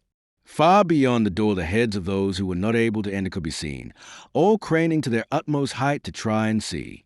D'Artagnan saw it all through an opening he had made in the curtain, and in the very first man who entered he recognized Planchet.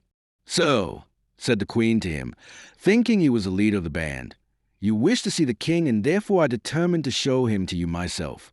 Approach and look at him, and say if we have the appearance of people who wish to run away. No, certainly, replied Planchet, rather astonished at the unexpected honor conferred upon him. You will say, then, to my good and faithful Parisians, continued Anne, with a smile, the expression of which did not deceive D'Artagnan, that you have seen the king in bed, asleep, and the queen also ready to retire. I shall tell them, madam, and those who accompany me will say the same thing. But what? Asked Anne of Austria. Will your majesty pardon me, said Planchet, but is it really the king who is lying there? Anne of Austria started. If, she said, there is one among you who knows the king, let him approach and say whether it is really his majesty lying there. A man wrapped in a cloak, in the folds of which his face was hidden, approached and leaned over the bed and looked. For 1 second, D'Artagnan thought the man had some evil design, and he put his hand to his sword. But in the movement made by the man in stooping, a portion of his face was uncovered, and D'Artagnan recognized the coadjutor. It is certainly the king, said the man, rising again. God bless his majesty. Yes, repeated the leader in a whisper. God bless his majesty. And all these men, who had entered in rage, passed from anger to pity and blessed the royal infant in their turn. Now, said Planchet, let us thank the queen. My friends, retire. They all bowed and retired by degrees as noiselessly as they had entered. Planchet, who had been the first to enter, was the last to leave. The queen stopped him. What is your name, my friend? She said. Planchet, much surprised at the inquiry, turned back. Yes, continued the queen, I think myself as much honored to have received you this evening as if you had been a prince, and I wish to know your name. Yes, thought Planchet, to treat me as a prince. No, thank you. D'Artagnan trembled lest Planchet, seduced, like the crow in the fable, should tell his name, and that the queen, knowing his name, would discover that Planchet had belonged to him. Madam, replied Planchet, respectfully, I am called Jewelry at your service. "Thank you, Monsieur Julori," said the queen, "and what is your business?" "Madam, I am a clothier in the Rue Baudelaire." "That is all I wish to know," said the queen. "Much obliged to you, Monsieur Julorge. You will hear again from me." "Come, come," thought D'Artagnan, emerging from behind the curtain. "Decidedly, Monsieur Planchet is no fool. It is evident he has been brought up in a good school." The different actors in the strange scene remained facing one another, without uttering a single word. The queen standing near the door, D'Artagnan half out of his hiding place, the king raised on his elbow, ready to fall down on his bed again at the slightest sound that would indicate the return of the multitude. But instead of approaching, the noise became more and more distant, and very soon it died entirely away. The queen breathed more freely. D'Artagnan wiped his damp forehead, and the king slid off his bed, saying, "Let us go." At this moment, Laporte reappeared. "Well?" asked the queen. "Well, madam," replied the valet, "I followed them as far as the gates. They announced to all their comrades that they had seen the king and that the queen had spoken to them, and, in fact, they went away quite proud and happy." "Oh, the miserable wretches," murmured the queen. "They shall pay dearly for their boldness, and it is I who promised this." Then turning to D'Artagnan, she said, "So, you have given me this evening the best advice I have ever received. Continue, and say what we must do now." "Monsieur Laporte," said D'Artagnan, "finish dressing his majesty." "We may go, then?" asked the queen. "Whenever your majesty pleases. You have only to descend by the private stays, and you will find me at the door." "Go, sir," said the queen. "I will follow you." D'Artagnan went down and found the carriage at its post and the musketeer on the box. D'Artagnan took out the parcel which he had desired Bernouin to place under the seat. It may be remembered that it was the hat and cloak belonging to Monsieur de Gondy's coachman. He placed the cloak on his shoulders and the hat on his head. Miles the musketeer got off the box. "Sir," said D'Artagnan, "you will go and release your companion, who is guarding the coachman. You must mount your horse and proceed to the Rue Tiquetonne, Hotel de la Chevrette, whence you will take my horse and that of Monsieur du Vallon, which you must saddle and equip as if for war, and then you will leave Paris, bringing them with you to Cours la Reine. If, when you arrive at Cours la Reine, you find no one, you must go on to Saint-Germain, on the king's service." The musketeer touched his cap and went away to execute the orders thus received. D'Artagnan mounted the box, having a pair of pistols in his belt, a musket under his feet, and a naked sword behind him.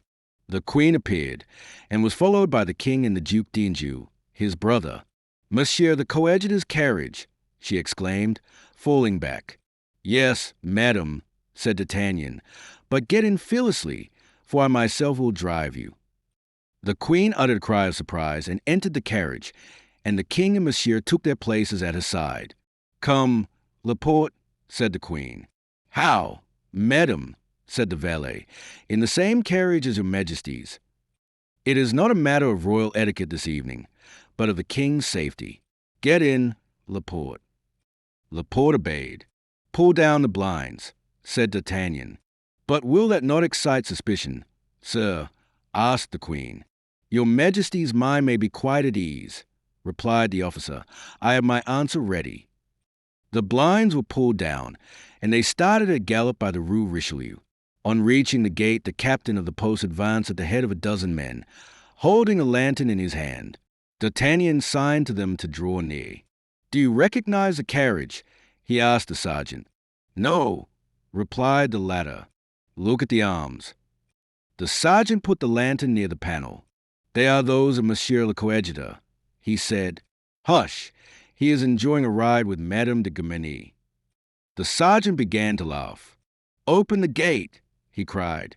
"I know who it is." Then putting his face to the lowered blinds, he said, "I wish you joy, my lord." "Impudent fellow," cried D'Artagnan, "you will get me turned off." The gate groaned on its hinges, and D'Artagnan, seeing the way clear, whipped his horses, who started at a canter, and 5 minutes later they had rejoined the cardinal. "Mouston," exclaimed D'Artagnan, "draw up the blinds of his majesty's carriage." "Is he?"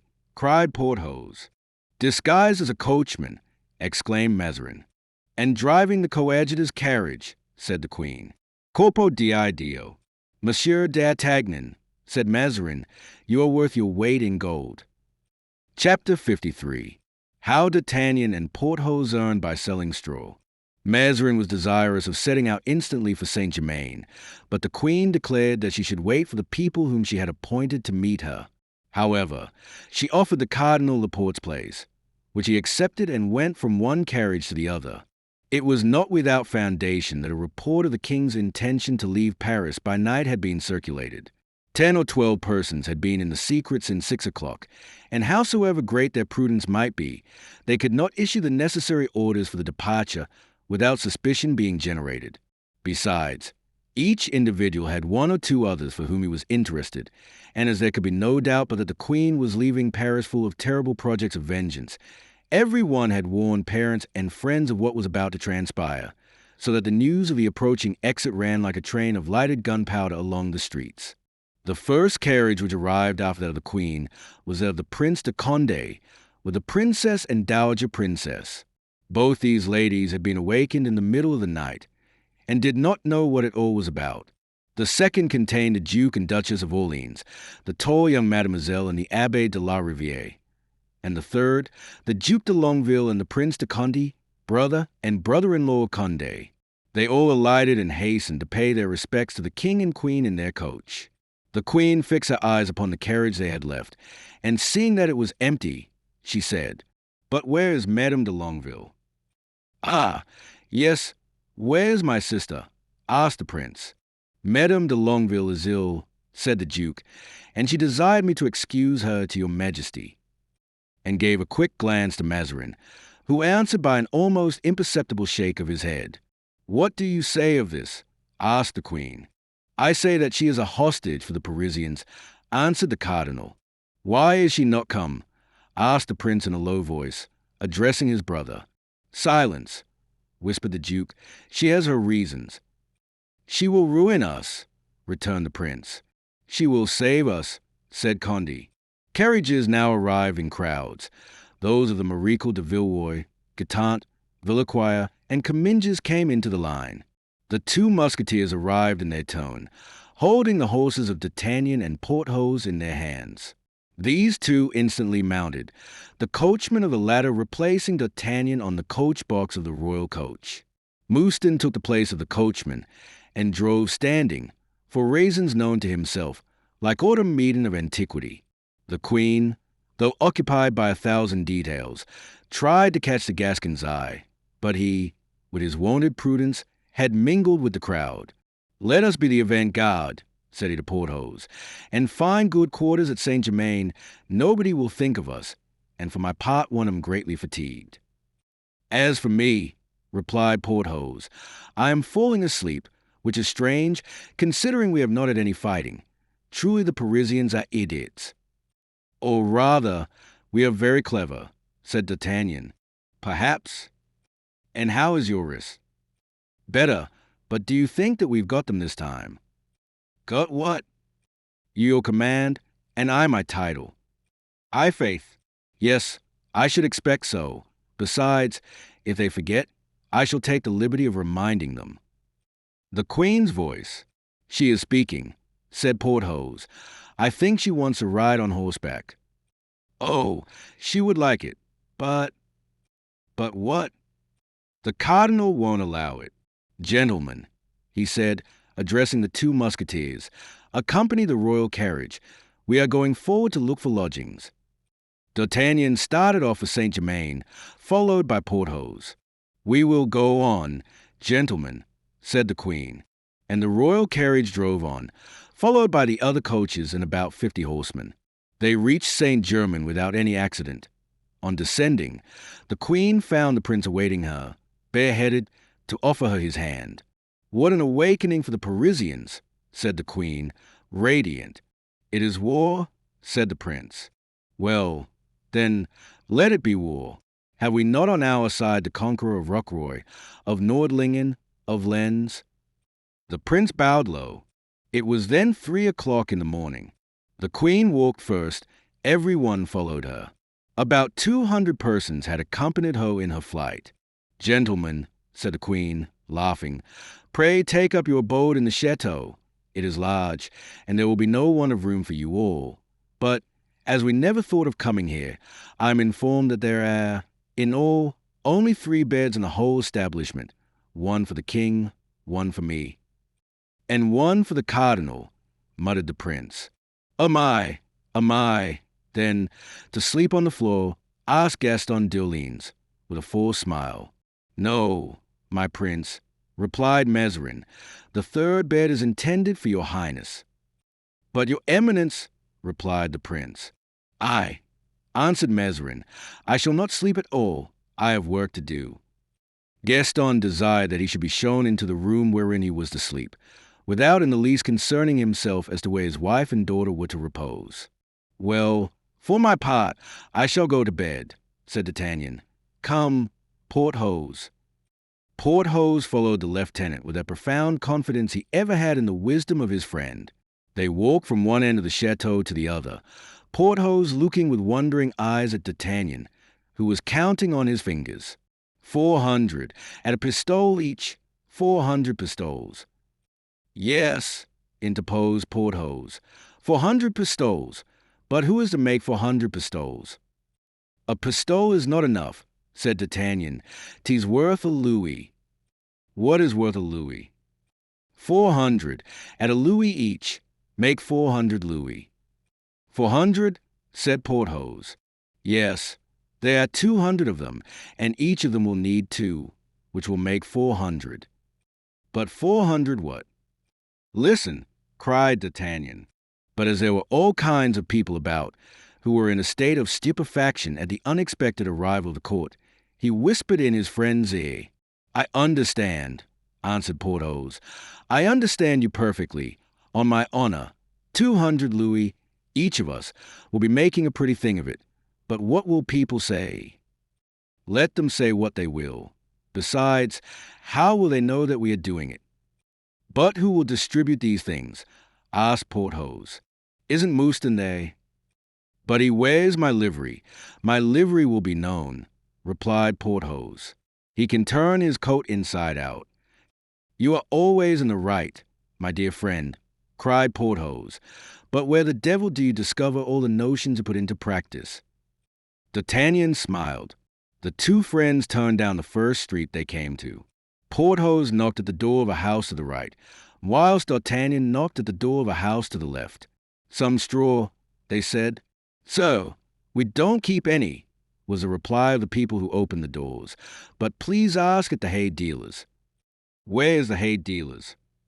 "At the last large door in the street." "Are there any other people in Saint-Germain who sell straw?" "Yes, there's the landlord of a lamb, and Gros Louis the farmer. They both live in the Rue des Ursulines." "Very well." D'Artagnan went instantly to the hay dealer and bargained with him for 150 trusses of straw, which he obtained at the rate of 3 pistoles each. He went afterward to the innkeeper and bought from him 200 trusses at the same price. Finally, Farmer Louis sold them 80 trusses, making in all 430. There was no more to be had in Saint-Germain. This foraging did not occupy more than half an hour. Mouston, duly instructed, was put at the head of this sudden and new business. He was cautioned not to let a bit of straw out of his hands under a louis the truss, and they entrusted to him straw to the amount of 430 louis. D'Artagnan, taking with him 3 trusses of straw, returned to the chateau, where everybody, freezing with cold and more than half asleep, envied the king, the queen, and the Duke of Orleans on their camp beds. The lieutenant's entrance produced a burst of laughter in the great drawing-room, but he did not appear to notice that he was the object of general attention, but began to arrange, with so much cleverness, nicety, and gaiety, his straw bed, that the mouths of all these poor creatures, who could not go to sleep, began to water. "Straw!" they all cried out. "Straw! Where is there any to be found?" "I can show you," answered the Gascon, and he conducted them to Mouston, who freely distributed the trusses at the rate of a louis apiece. It was thought rather day, but people wanted to sleep, and who would not give even 2 or 3 louis for a few hours of sound sleep? D'Artagnan gave up his bed to anyone who wanted it, making it over about a dozen times. And since he was supposed to have paid, like the others, a louis for his truss of straw, he pocketed in that way 30 louis in less than half an hour. At 5 o'clock in the morning, the straw was worth 80 francs a truss, and there was no more to be had. D'Artagnan had taken the precaution to set apart 4 trusses for his own use. He put in his pocket the key of the room where he had hidden them, and accompanied by Porthos returned to settle with Mouston, who, naively, and like the worthy steward that he was, handed them 430 louis and kept 100 for himself. Mouston, who knew nothing of what was going on in the chateau, wondered that the idea had not occurred to him sooner. D'Artagnan put the gold in his hat, and in going back to the chateau settled the reckoning with Porthos. Each of them had cleared 215 louis. Porthos, however, found that he had no straw left for himself. He returned to Mouston, but the steward had sold the last wisp. He then repaid to D'Artagnan, who, thanks to his 4 trusses of straw, was in the act of making up and tasting, by anticipation, the luxury of a bed so soft, so well stuffed at the head, so well covered at the foot, that it would have excited the envy of the king himself, if his majesty had not been fast asleep in his own. D'Artagnan could on no account consent to pull his bed to pieces again for Porthos, but for a consideration of 4 louis that the latter paid him for it, he consented that Porthos should share his couch with him.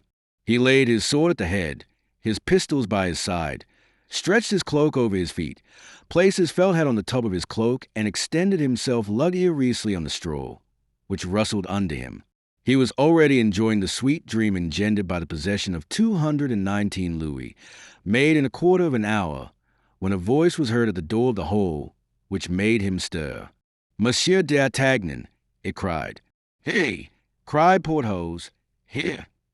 Porthos foresaw that if D'Artagnan was called away, he should remain the sole possessor of the bed. An officer approached. "I am come to fetch you, Monsieur d'Artagnan." "From whom?" "His Eminence sent me. Tell my lord that I'm going to sleep, and I advise him, as a friend, to do the same. His Eminence is not gone to bed and will not go to bed, and wants you instantly." "The devil take Mazarin, who does not know when to sleep at the proper time. What does he want with me? Is it to make me a captain? In that case I will forgive him."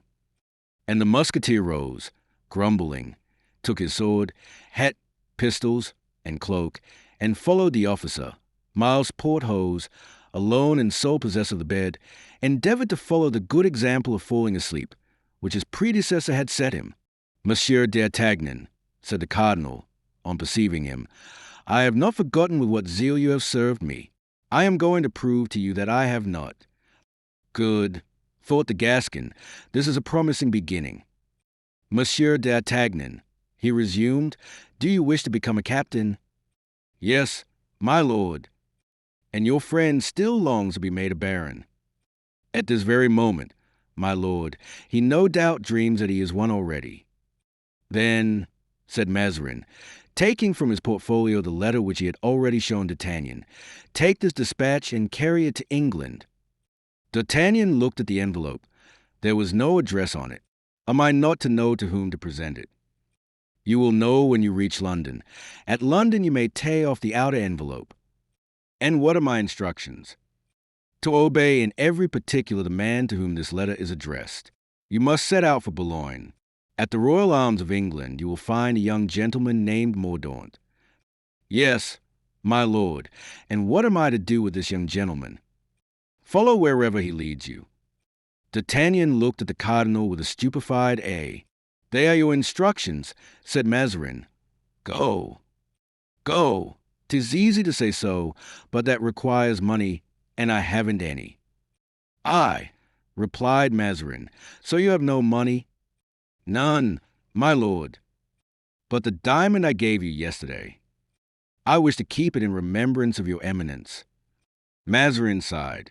"'Tis very dear living in England, my lord, especially as envoy extraordinary."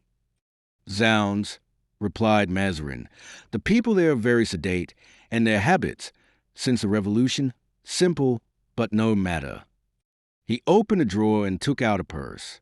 "What do you say to 1,000 crowns?" D'Artagnan pouted out his lower lip in a most extraordinary manner. I reply, my lord, 'tis but little, as certainly I shall not go alone. I suppose not, Monsieur du Vallon, that worthy gentleman, for, with the exception of yourself, Monsieur d'Artagnan, there's not a man in France that I esteem and love so much as him. Then, my lord, replied D'Artagnan, pointing to the purse which Mazarin still held, if you love and esteem him so much, you understand me. Be it so. On his account I add 200 crowns. Scoundrel, muttered D'Artagnan. But on our return, he said aloud, may we, that is, my friend and I, depend on having, he is barony, and I my promotion. On the honor of Mazarin, I should like another sort of oath better, said D'Artagnan to himself. Then aloud, may I not offer my duty to Her Majesty the Queen? Her Majesty is asleep, and you must set off directly, replied Mazarin. Go, pray, sir. One word more. My lord, if there's any fighting where I'm going, must I fight? You are to obey the commands of the personage to whom I have addressed the enclosed letter. 'Tis well, said D'Artagnan, holding out his hand to receive the money. I offer my best respects and services to you, my lord. D'Artagnan then, returning to the officer, said, So, have the kindness also to awaken Monsieur du Vallon and to say 'tis by his Eminence's order, and that I shall await him at the stables. The officer went off with an eagerness that showed the Gascon that he had some personal interest in the matter. Porthos was snoring most musically when someone touched him on the shoulder. I come from a cardinal, said the officer. Hi-oh, said Porthos, opening his large eyes. What have you got to say? That his Eminence has ordered you to England, and that Monsieur d'Artagnan is waiting for you in the stables. Porthos sighed heavily, arose, took his hat, his pistols, and his cloak, and departed, casting a look of regret upon the couch where he had hoped to sleep so well. No sooner had he turned his back than the officer laid himself down in it, and he had scarcely crossed the threshold before his successor, in his turn, was snoring immoderately. It was very natural, he being the only person in the whole assemblage, except the king, the queen, and the Duke of Orleans, who slept gratuitously. Chapter 54, in which we hear tidings of Aramis. D'Artagnan went straight to the stables. Day was just dawning. He found his horse and that of Porthos fastened to the manger, but to an empty manger. He took pity on these poor animals and went to a corner of the stable, where he saw a little straw, but in doing so he struck his foot against a human body, which uttered a cry and arose on its knees, rubbing its eyes. It was Mouston, who, having no straw to lie upon, had helped himself to that of the horses. Mouston, cried D'Artagnan, let us be off. Let us set off. Mouston, recognizing the voice of his master's friend, got up suddenly, and in doing so let fall some louis which he had appropriated to himself illegally during the night. Ho! Ho! Exclaimed D'Artagnan, picking up a louis and displaying it. Here's a louis that smells confoundedly of straw. Mouston blushed so confusedly that the Gascon began to laugh at him and said, Porthos would be angry, my dear Monsieur Mouston, but I pardon you. Only let us remember that this gold must serve us as a joke, so be gay. Come along. Mouston instantly assumed a jovial countenance, settled the horses quickly, and mounted his own without making faces over it. Whilst this went on, Porthos arrived with a very cross look on his face, and was astonished to find the lieutenant resigned and Mouston almost merry. Ah, that's it, he cried. You have your promotion, and I my barony. We are going to fetch our brevets, said D'Artagnan, and when we come back, Master Mazarin will sign them. And where are we going? Asked Porthos. To Paris first. I have affairs to settle. And they both set out for Paris. On arriving at its gates, they were astounded to see the threatening aspect of the capital. Around a broken-down carriage the people were uttering imprecations, whilst the persons who had attempted to escape were made prisoners. That is to say, an old man and 2 women. On the other hand, as the 2 friends approached to enter, they showed them every kind of civility, thinking them deserters from the royal party and wishing to bind them to their own. What is the king doing? They asked. He is asleep, and the Spanish woman, dreaming, and the cursed Italian. He is awake, so keep on the watch as they are gone away. It's for some purpose. Rely on it. But as you are the strongest, after all, continued D'Artagnan, don't be furious with old men and women, and keep your wrath for more appropriate occasions. The people listened to these words and let go the ladies, who thanked D'Artagnan with an eloquent look. Now, onward, cried the Gascon, and they continued their way, crossing the barricades, getting the chains about their legs, pushed about, questioning and questioned. In the place of the Palais Royal D'Artagnan saw a sergeant who was drilling 600 or 700 citizens. It was Planchet, who brought into play profitably the recollections of the regiment of Piedmont. In passing before D'Artagnan, he recognized his former master. "Good day, Monsieur D'Artagnan," said Planchet proudly. "Good day, Monsieur Delorier," replied D'Artagnan. Planchet stopped short, staring at D'Artagnan. The first row, seeing their sergeant stop in their turn, and so on to the very last. "These citizens are dreadfully ridiculous," observed D'Artagnan to Porthos, and went on his way. 5 minutes afterward, he entered the hotel of La Chevrette, where pretty Madeleine, the hostess, came to him. "My dear Mistress Turquaine," said the Gascon, "if you happen to have any money, lock it up quickly. If you happen to have any jewels, hide them directly. If you happen to have any debtors, make them pay you, or any creditors, don't pay them." "Why, prithee?" asked Madeleine.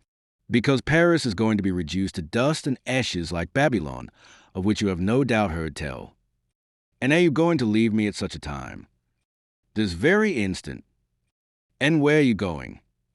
"Ah, if you could tell me that, you would be doing me a service." "Ah, me? Ah, me? Have you any letters for me?" inquired D'Artagnan, wishing to signify to the hostess that her lamentations were superfluous, and that therefore she had better spare him demonstrations of her grief. "There's one just arrived," and she handed the letter to D'Artagnan. "From Athos," cried D'Artagnan, recognizing the handwriting. "Ah," said Porthos, "let us hear what he says." D'Artagnan opened the letter and read as follows. "Dear D'Artagnan, dear Du Vallon, my good friends, perhaps this may be the last time that you will ever hear from me. Aramis and I are very unhappy, but God, our courage, and the remembrance of our friendship sustain us. Think often of Raoul. I entrust to you certain papers which I bow, and in 2 months and a half, if you do not hear of us, take possession of them. Embrace, with all your heart, the Vicomte, for your devoted friend, Athos." "I believe, by heaven," said D'Artagnan, "that I shall embrace him, since he is upon our road, and if he is so unfortunate as to lose our dear Athos, from that very day he becomes my son." "And I," said Porthos, "shall make him my sole heir." "Let us see, what more does Athos say?" "Should you meet on your journey a certain Monsieur Mordaunt, distrust him. In a letter I cannot say more." "Monsieur Mordaunt!" exclaimed the Gascon, surprised. "Monsieur Mordaunt, 'tis well," said Porthos. "We shall remember that. But see, there's a postscript from Aramis." "So there's," said D'Artagnan, and he read, "We conceal the place where we are, dear friends, knowing your brotherly affection, and that you would come and die with us were we to reveal it." "Confound it!" interrupted Porthos, with an explosion of passion which sent Mouston to the other end of the room. "Are they in danger of dying?" D'Artagnan continued, "Athos bequeaths to you Raoul, and I bequeath to you my revenge. If by any good luck you lay your hand on a certain man named Mordaunt, tell Porthos to take him into a corner and to wring his neck. I dare not say more in a letter. Aramis." "If that is all, it is easily done," said Porthos. "On the contrary," observed D'Artagnan, with a vexed look, "it would be impossible." "How so?" "It is precisely this Monsieur Mordaunt whom we are going to join at Boulogne, and with whom we cross to England." "Well, suppose instead of joining this Monsieur Mordaunt we were to go and join our friends," said Porthos, with a gesture fierce enough to have frightened an army. "I did think of it, but this letter has neither date nor postmark." "True," said Porthos, and he began to wander about the room like a man beside himself, gesticulating and half drawing his sword out of the scabbard. As to D'Artagnan, he remained standing like a man in consternation, with the deepest affliction depicted on his face. Ah, this is not right. Athos insults us. He wishes to die alone. It is bad, bad, bad. Mouston, witnessing this display, melted into tears in a corner of the room. Come, said D'Artagnan, all this leads to nothing. Let us go on. We will embrace Raoul, and perhaps he will have news of Athos. Stop, an idea, cried Porthos. Indeed, my dear D'Artagnan, I don't know how you manage, but you are always full of ideas. Let us go and embrace Raoul. Woe to that man who should happen to contradict my master at this moment, said Mouston to himself. I wouldn't give a farthing for his life. They set out. On arriving at the Rue Saint-Denis, the friends found a vast concourse of people. It was the Duc de Beaufort, who was coming from a Vendôme and whom the coadjutor was showing to the Parisians, intoxicated with joy. With the Duke's aid, they already considered themselves invincible. The two friends turned off into a side street to avoid meeting the prince, and so reached the Saint-Denis gate. Is it true, said the guard to the two cavaliers, that the Duc de Beaufort has arrived in Paris? Nothing more certain, and the best proof of it is, said D'Artagnan, that he has dispatched us to meet the Duc de Vendôme, his father, who is coming in his turn. Long live de Beaufort, cried the guards, and they drew back respectfully to let the two friends pass. Once across the barriers, these two knew neither fatigue nor fear. Their horses flew, and they never ceased speaking of Athos and Aramis. The camp had entered Saint-Omer. The friends made a little detour and went to the camp, and gave the army an exact account of the flight of the king and queen. They found Raoul near his tent, reclining on a truss of hay, of which his horse stole some mouthfuls. The young man's eyes were red, and he seemed dejected. The Marechal de Grandmont and the Comte de Guiche had returned to Paris, and he was quite lonely. And as soon as he saw the two cavaliers, he ran to them with open arms. Oh, is it you, dear friends? Did you come here to fetch me? Will you take me away with you? Do you bring me tidings of my guardian? Have you not received any? Said D'Artagnan to the youth. Alas, sir, no, and I do not know what has become of him, so that I am really so unhappy that I weep. In fact, tears rolled down his cheeks. Porthos turned aside, in order not to show by his honest round face what was passing in his mind. Deuce take it, cried D'Artagnan, more moved than he had been for a long time. Don't despair, my friend. If you have not received any letters from the Count, we have received one. Oh, really? Cried Raoul. And a comforting one, too, added D'Artagnan, seeing the delight that his intelligence gave the young man. Have you it? Asked Raoul.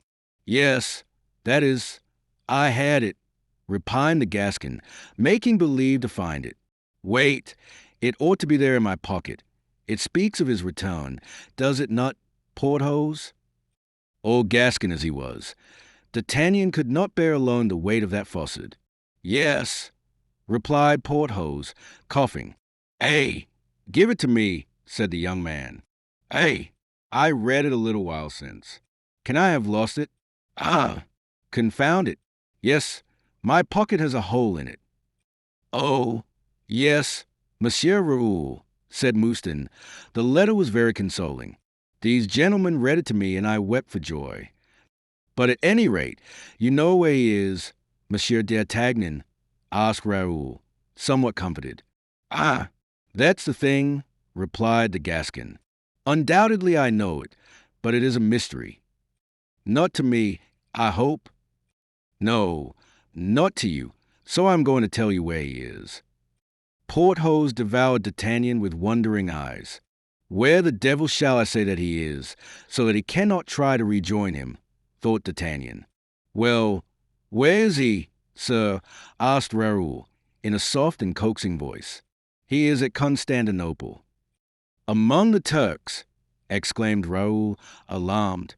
Good heavens, how can you tell me that? Does that alarm you? Cried D'Artagnan. Pooh! What are the Turks to such men as the Comte de la Fée and the Abbé d'Herblay? Ah, his friend is with him, said Raoul. That comforts me a little. Has he wit or not? This demon D'Artagnan, said Porthos, astonished at his friend's deception. Now, sir, said D'Artagnan, wishing to change the conversation, here are 50 pistoles that the Count has sent you by the same courier. I suppose you have no more money and that they will be welcome. I have still 20 pistoles, sir. Well, take them, that makes 70. And if you wish for more, said Porthos, putting his hand to his pocket. Thank you, sir, replied Raoul, blushing. Thank you 1,000 times. At this moment Olivain appeared. Apropos, said D'Artagnan, loud enough for the servant to hear him. Are you satisfied with Olivain? Yes, in some respects, tolerably well. Olivain pretended to have heard nothing and entered the tent. What fault do you find with the fellow? He is a glutton. Oh, sir, cried Olivain, reappearing at this accusation, and a little bit of a thief. Oh, sir, oh, and more especially a notorious coward. Oh, sir, you really vilify me, cried Olivain. The deuce, cried D'Artagnan. Pray learn, Monsieur Olivain, that people like us are not to be served by cowards. Rob your master, eat his sweetmeats, and drink his wine. But, by Jove, don't be a coward, or I shall cut off your ears. Look at Monsieur Mouston. See the honorable wounds he has received.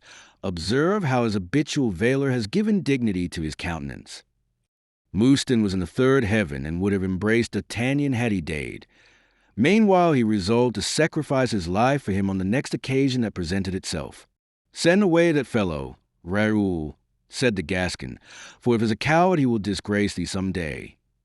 Monsieur says I am coward, cried Olivain, because he wanted the other day to fight a cornet in Gramon's regiment, and I refused to accompany him. Monsieur Olivain, a lackey ought never to disobey, said D'Artagnan, sternly. Then taking him aside, he whispered to him, Thou hast done right. Thy master was in the wrong. Here's a crown for thee, but should he ever be insulted, and thou dost not let thyself be cut in quarters for him, I will cut out thy tongue. Remember that. Olivain bowed and slipped the crown into his pocket. And now, Raoul, said the Gascon, Monsieur de Vallon and I are going away as ambassadors, where, I know not, but should you want anything, write to Madame Turquaine, at La Chevrette, Rue Titon, and draw upon her purses on a banker, with economy, for it is not so well filled as that of Monsieur d'Emery. And having, meantime, embraced his ward, he passed him into the robust arms of Porthos, who lifted him up from the ground and held him a moment suspended near the noble heart of the formidable giant. Come, said D'Artagnan, let us go. And they set out for Boulogne, where toward evening they arrived, their horses flecked with foam and dark with perspiration. At 10 steps from the place where they halted was a young man in black, who seemed waiting for someone, and who, from the moment he saw them enter the town, never took his eyes off them. D'Artagnan approached him, and seeing him stare so fixedly, said, Well, friend, I don't like people to quiz me. So, said the young man, do you not come from Paris, if you please? D'Artagnan thought it was some gossip who wanted news from the capital. Yes, sir, he said, in a softened tone. Are you not going to put up at the arms of England? Yes, sir. Are you not charged with a mission from His Eminence, Cardinal Mazarin? Yes, sir. In that case, I'm the man you have to do with. I am M. Mordaunt. I, thought D'Artagnan, the man I am warned against by Athos. Ah, thought Porthos, the man Aramis wants me to strangle. They both looked searchingly at the young man, who misunderstood the meaning of that inquisition. Do you doubt my word? He said. In that case I can give you proofs. No, sir, said D'Artagnan, and we place ourselves at your orders. Well, gentlemen, resumed Mordaunt, we must set out without delay. Today is the last day granted me by the cardinal. My ship is ready, And had you not come, I must have set off without you, for General Cromwell expects my return impatiently. So, thought the lieutenant, 'tis to General Cromwell that our dispatches are addressed. Have you no letter for him? Asked the young man.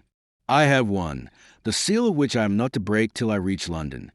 But since you tell me to whom it is addressed, 'tis useless to wait till then. D'Artagnan tore open the envelope of the letter. It was directed to Monsieur Oliver Cromwell, General of the Army of the English nation. I, said D'Artagnan, a singular commission. Who is this Monsieur Oliver Cromwell? Inquired Porthos. Formerly a brewer, replied the Gascon. Perhaps Mazarin wishes to make a speculation in beer, as we did in straw, said Porthos. Come, gentlemen, said Mordaunt impatiently, let us depart. What? Exclaimed Porthos without supper. Cannot Monsieur Cromwell wait a little? Yes, but I, said Mordaunt. Well, you, said Porthos. What then? I cannot wait.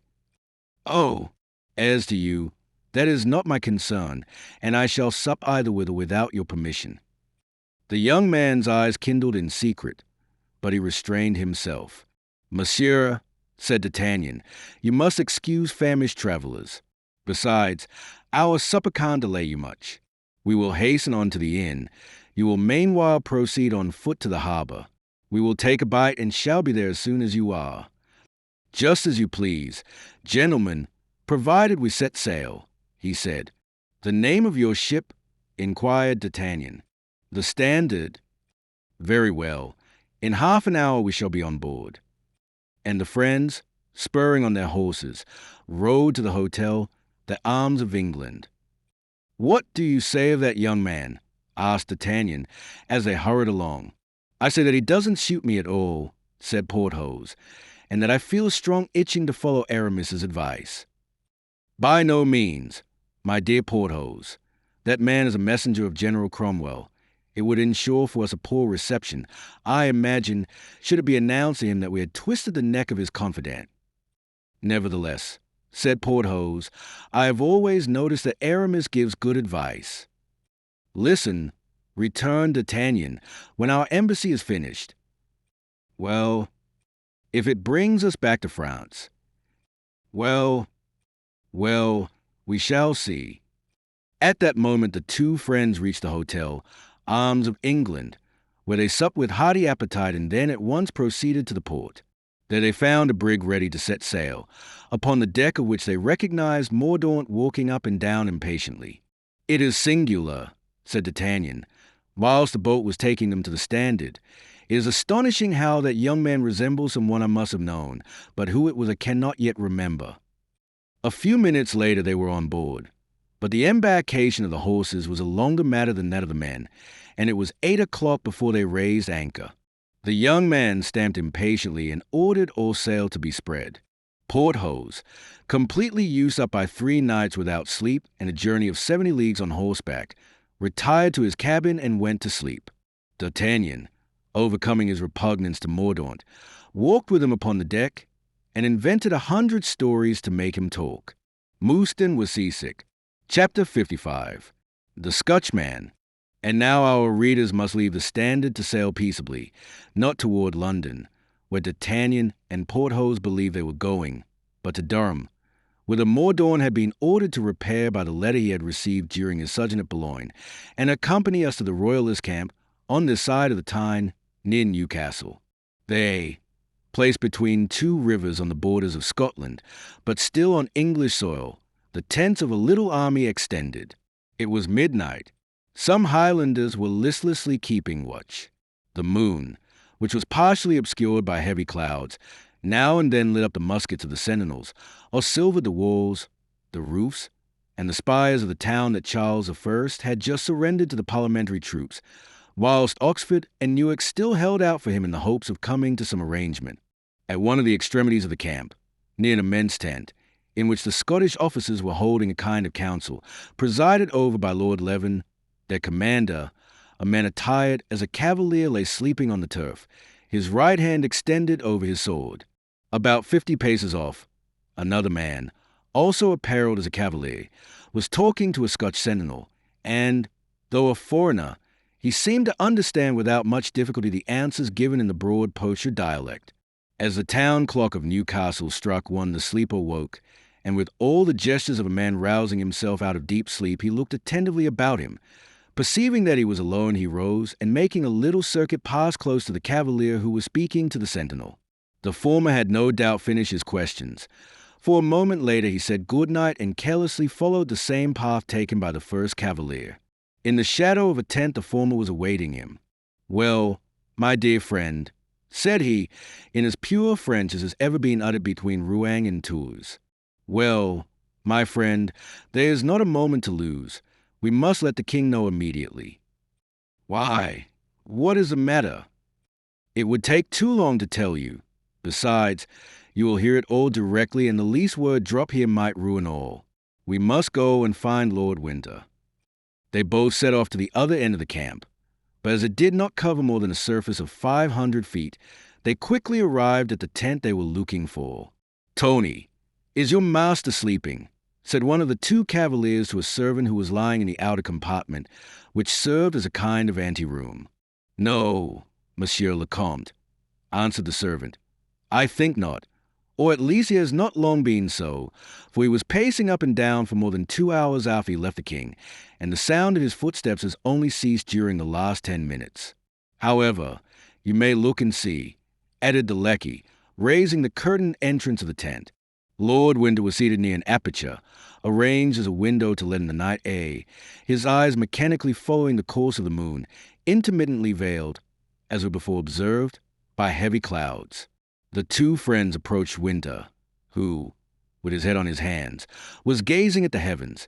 He did not hear them enter and remained in the same attitude till he felt a hand upon his shoulder. He turned around, recognized Athos and Aramis, and held out his hand to them. "Have you observed," said he to them, "what a blood-red color the moon has tonight?" "No," replied Athos. "I thought it looked much the same as usual." "Look, again, Chevalier," returned Lord Winter. "I must own," said Aramis, "I'm like the Comte de la Fere. I can see nothing remarkable about it."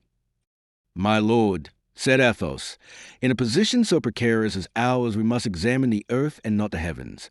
Have you studied our Scotch troops, and have you confidence in them?" "The Scotch?" inquired Winter. "What Scotch?"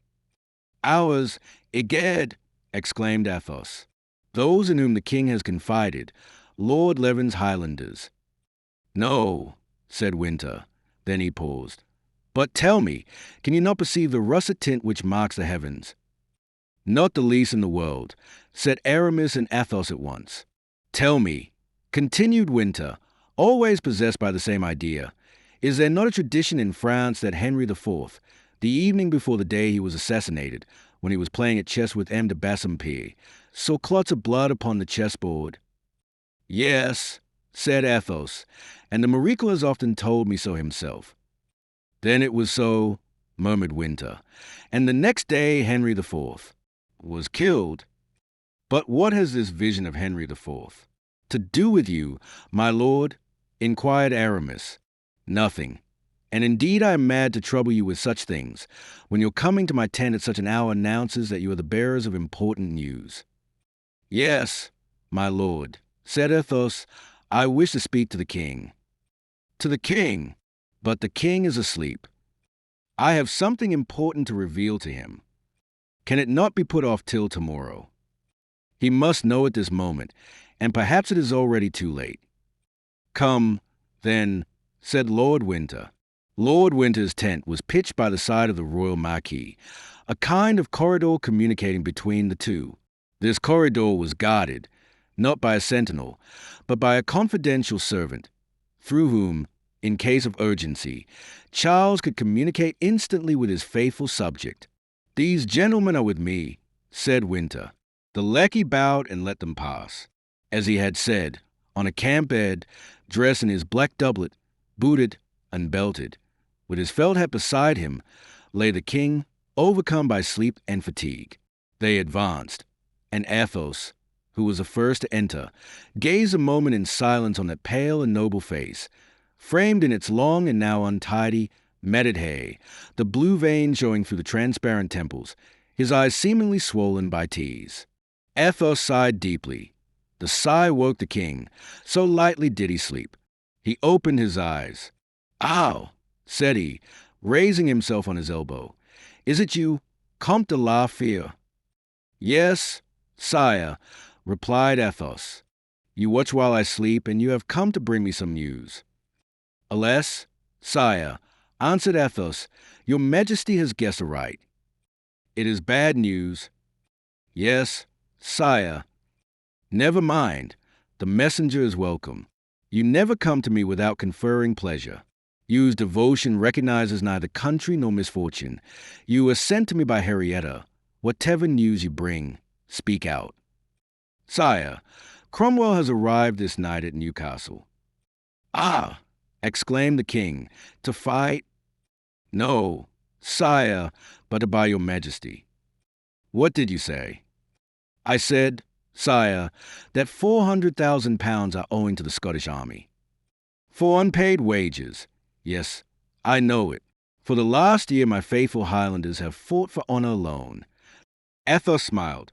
"Well, so, though honor is a fine thing, they are tired of fighting for it, and tonight they have sold you for £200,000. That is to say, for half what is owing them." "Impossible!" cried the king. "The Scotch sell their king for £200,000. And who is the Judas who has concluded this infamous bargain?" "Lord Leven." "Are you certain of it, sir?" "I heard it with my own ears." The king sighed deeply, as if his heart would break, and then buried his face in his hands. "Oh, the Scotch," he exclaimed, "the Scotch I call my faithful, to whom I trusted myself when I could have fled to Oxford. The Scotch, my brothers. But are you well assured, sir?" "Lying behind the tent of Lord Leven, I raised it and saw all, heard all." "And when is this to be consummated?" "Today, this morning. So your majesty must perceive there is no time to lose." "To do what, since you say I am sold?" "To cross the Tyne, reach Scotland, and rejoin Lord Montrose, who will not sell you." "And what shall I do in Scotland?" "A war of partisans, unworthy of a king." "The example of Robert Bruce will absolve you, sire." "No, no. I have fought too long. They have sold me. They shall give me up, and the eternal shame of treble treason shall fall on their heads." "Sire," said Athos, "perhaps a king should act thus, but not a husband and a father. I have come in the name of your wife and daughter and of the children you have still in London, and I say to you, live, sire, it is the will of heaven." The king raised himself, buckled on his belt, and passing his handkerchief over his moist forehead, said, "Well, what is to be done?" "Sire, have you in the army one regiment on which you can implicitly rely?" "Winter," said the king, "do you believe in the fidelity of yours?" "Sire, they are but men, and men have become both weak and wicked. I will not answer for them. I would confide my life to them, but I should hesitate ere I trusted them with your majesties." "Well," said Athos, "since you have not a regiment, we are 3 devoted men. It is enough. Let your majesty mount on horseback and place yourself in the midst of us. We will cross the Tyne, reach Scotland, and you will be saved." "Is this your counsel also, Winter?" inquired the king. "Yes, sire." "And yours, Monsieur de Herblay?" "Yes, sire." "As you wish. Then, Winter, give the necessary orders." Winter then left the tent. In the meantime, the king finished his toilet.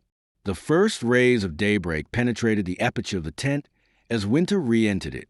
"All is ready, sire," said he. "For us, also?" inquired Athos. "Grimaud and Blaisois holding your horses, ready saddled." "In that case," exclaimed Athos, "let us not lose an instant, but set off." "Come," added the king. "Sire," said Aramis, "will not your majesty acquaint some of your friends of this?" "Friends," answered Charles, "sadly, I have but 3, one of 20 years, who has never forgotten me, and two of a weak standing, whom I shall never forget. Come, gentlemen, come." The king quitted his tent and found his horse ready waiting for him. It was a chestnut that the king had ridden for 3 years, and of which he was very fond. The horse neighed with pleasure at seeing him. "Ah," said the king, "I was unjust. Here is a creature that loves me. You at least will be faithful to me, Arthur." The horse, as if it understood these words, bent its red nostrils toward the king's face, and parting his lips displayed all its teeth, as if with pleasure. "Yes, yes," said the king, caressing it with his hand. "Yes, my Arthur, thou art a fond and faithful creature." After this little, St. Charles threw himself into the saddle, and turning to Athos, Aramis, and Winter, said, "Now, gentlemen, I am at your service." But Athos was standing with his eyes fixed on a black line which bordered the banks of the Tyne, and seemed to extend double the length of the camp. "What is that line?" cried Athos, whose vision was still rather obscured by the uncertain shades and demi-tints of daybreak. "What is that line? I did not observe it yesterday." "It must be the fog rising from the river," said the king. "Sire, it is something more opaque than the fog." "Indeed," said Winter, "it appears to me like a bar of red color." "It is the enemy, who have made a sortie from Newcastle and are surrounding us," exclaimed Athos. "The enemy!" cried the king. "Yes, the enemy. It is too late. Stop a moment. Does not that sunbeam yonder, just by the side of the town, glitter on the Ironsides?" This was the name given the cuirassiers, whom Cromwell had made his bodyguard. "Ah," said the king, "we shall soon see whether my Highlanders have betrayed me or not." "What are you going to do?" exclaimed Athos. "To give them the order to charge and run down these miserable rebels." And the king, putting spurs to his horse, set off to the tent of Lord Leven. "Follow him," said Athos. "Come," exclaimed Aramis. "Is the king wounded?" cried Lord Winter. "I see spots of blood on the ground." And he set off to follow the two friends. He was stopped by Athos. "Go and call out your regiment," said he. "I can foresee that we shall have need of it directly." Winter turned his horse, and the two friends rode on. It had taken but 2 minutes for the king to reach the tent of the Scottish commander. He dismounted and entered. The general was there, surrounded by the more prominent chiefs. "The king!" they exclaimed, as all rose in bewilderment. Charles was indeed in the midst of them, his hat on his head, his brows bent, striking his boot with his riding whip. "Yes, gentlemen, the king in person, the king who has come to ask for some account of what has happened." "What is the matter, sire?" exclaimed Lord Leven. "It is this, sir," said the king, angrily, "that General Cromwell has reached Newcastle, that you knew it and I was not informed of it, that the enemy have left the town and are now closing the passages of the Tyne against us, that our sentinels have seen this movement and I have been left unacquainted with it, that by an infamous treaty you have sold me for £200,000 of Parliament. Of this treaty, at least, I have been warned. This is the matter, gentlemen. Answer and exculpate yourselves, for I stand here to accuse you." "Sire," said Lord Leven, with hesitation, "sire, your majesty has been deceived by false reports. My own eyes have seen the enemy extend itself between myself and Scotland, and I can almost say that with my own ears I have heard the clauses of the treaty debated." The Scotch chieftains looked at each other in their turn with frowning brows. "Sire," murmured Lord Leven, crushed by shame, "sire, we are ready to give you every proof of our fidelity." "I ask but one," said the king. "Put the army in battle array and face the enemy." "That cannot be, sire," said the earl. "How? Cannot be? What hinders it?" exclaimed the king. "Your majesty is well aware that there is a truce between us and the English army. And if there is a truce, the English army has broken it by quitting the town, contrary to the agreement which kept it there. Now, I tell you, you must pass with me through this army across to Scotland, and if you refuse, you may choose betwixt two names, which the contempt of all honest men will brand you with. You are either cowards or traitors." The eyes of the Scotch flashed fire, and, As often happens on such occasions, from shame they pass to effrontery, and two heads of clans advance upon the king. "Yes," said they, "we have promised to deliver Scotland and England from him who for the last 25 years has sucked the blood and gold of Scotland and England. We have promised, and we will keep our promise. Charles Stuart, you are our prisoner." And both extended their hands as if to seize the king, but before they could touch him with the tips of their fingers, both had fallen, one dead, the other stunned. Aramis had passed his sword through the body of the first, and Athos had knocked down the other with the butt end of his pistol. Then, as Lord Leven and the other chieftains recoiled before this unexpected rescue, which seemed to come from heaven for the prince they already thought was their prisoner, Athos and Aramis dragged the king from the perjured assembly into which he had so imprudently ventured, and throwing themselves on horseback, all three returned at full gallop to the royal tent. On their road, they perceived Lord Wyndham marching at the head of his regiment. The king motioned him to accompany them. Chapter 56. The Avenger. They all four entered the tent. They had no plan ready.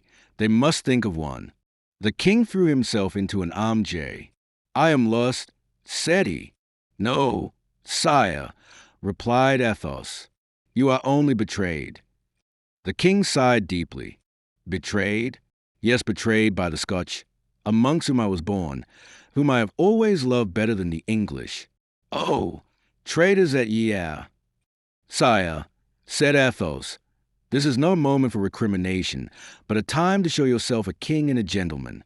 Up, sire, up, for you have here at least 3 men who will not betray you." "Ah, if we had been 5, murmured Athos, thinking of D'Artagnan and Porthos. "What do you say?" inquired Charles, rising.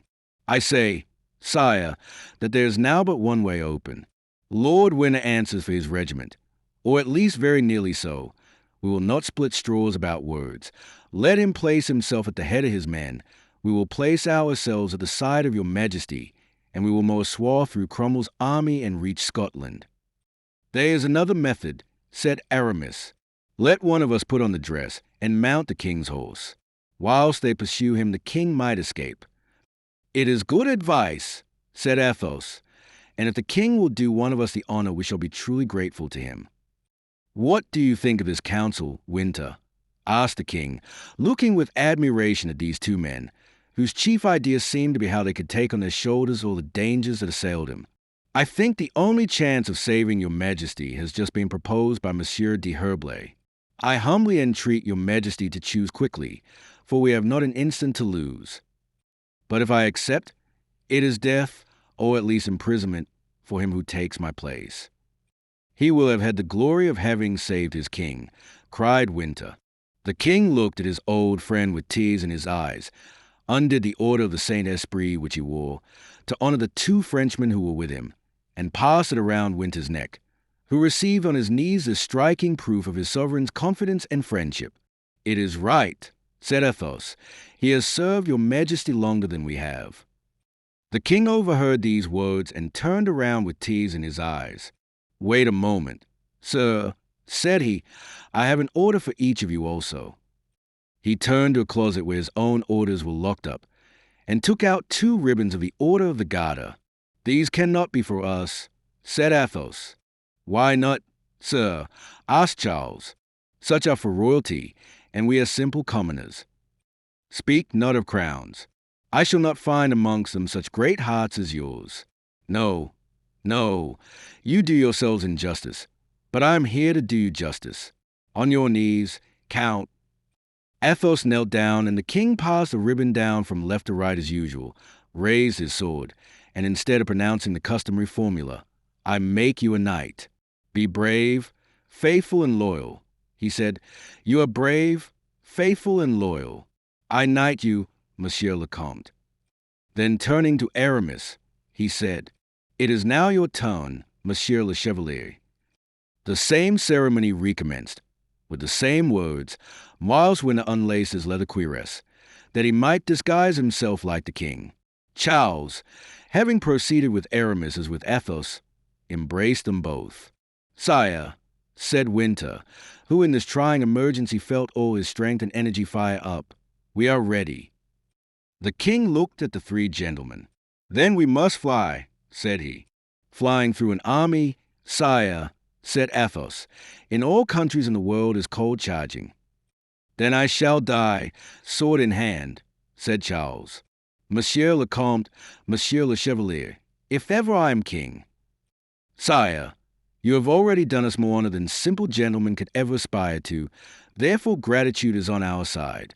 But we must not lose time. We have already wasted too much. The king again shook hands with all three, exchanged hats with Winter, and went out. Winter's regiment was ranged on some high ground above the camp. The king, followed by the three friends, turned his steps that way. The Scotch camp seemed as if at last awakened. The soldiers had come out of their tents and taken up their station in battle array. "Do you see that?" said the king. "Perhaps they are penitent and preparing to march." "If they are penitent," said Athos, "let them follow us."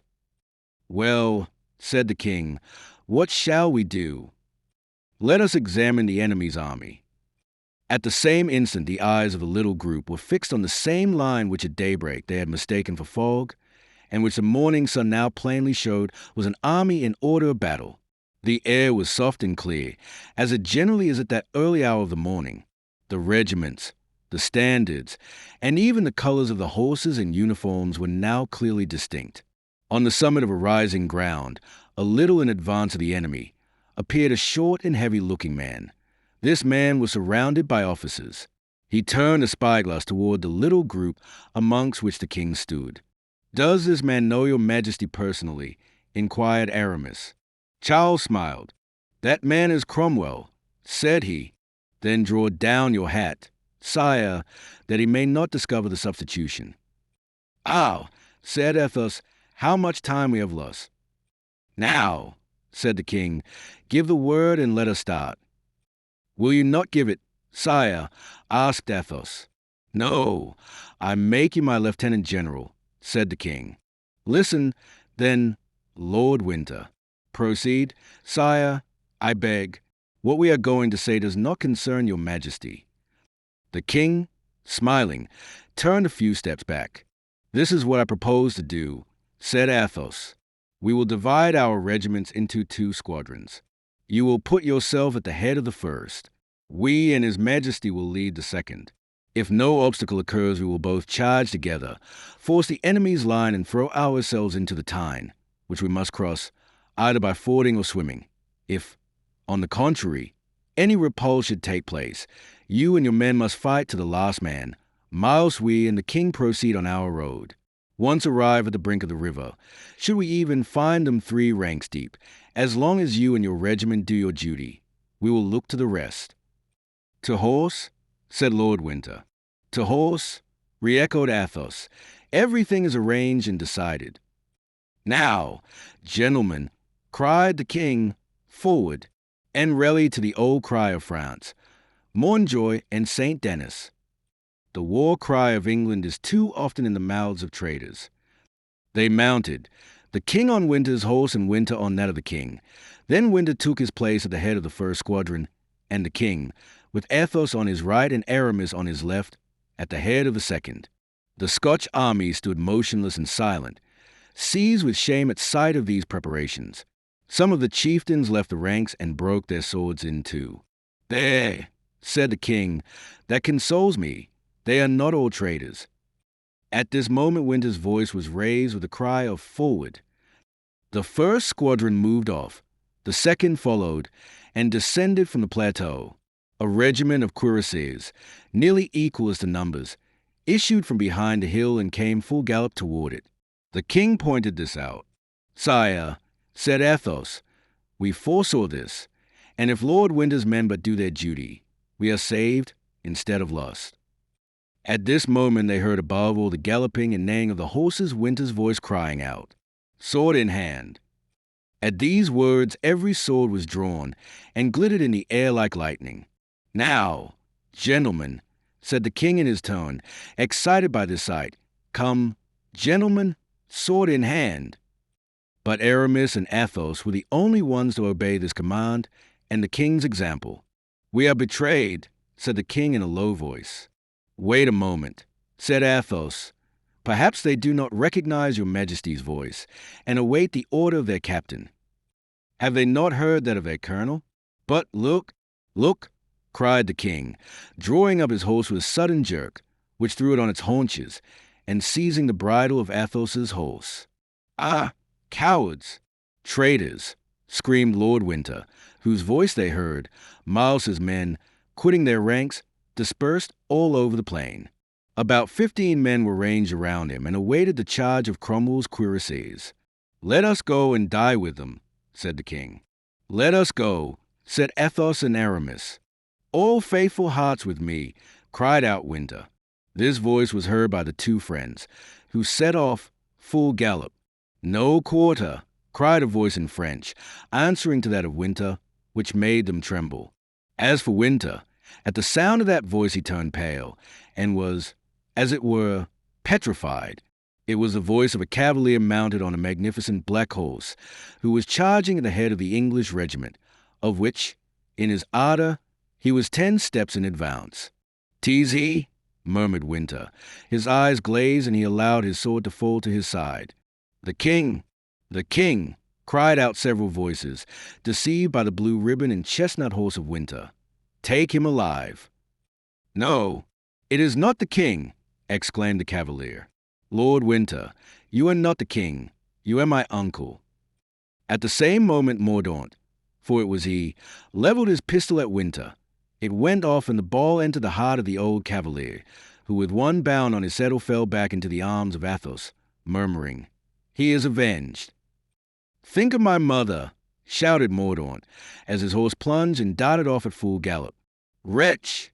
exclaimed Aramis, raising his pistol as he passed by him, but the powder flashed in the pan, and it did not go off. At this moment the whole regiment came up, and they fell upon the few men who had held out, surrounding the two Frenchmen. Athos, after making sure that Lord Winter was really dead, let fall the corpse and said, "Come, Aramis, now for the honor of France." And the two Englishmen who were nearest to them fell, mortally wounded. At the same moment a fearful hurrah rent the air, and 30 blades glittered about their heads. Suddenly a man sprang out of the English ranks, fell upon Athos, twined arms of steel around him, and tearing his sword from him, said in his ear, "Silence! Yield! You yield to me, do you not?" A giant had seized also Aramis's 2 wrists, who struggled in vain to release himself from this formidable grasp. "Die!" exclaimed Athos.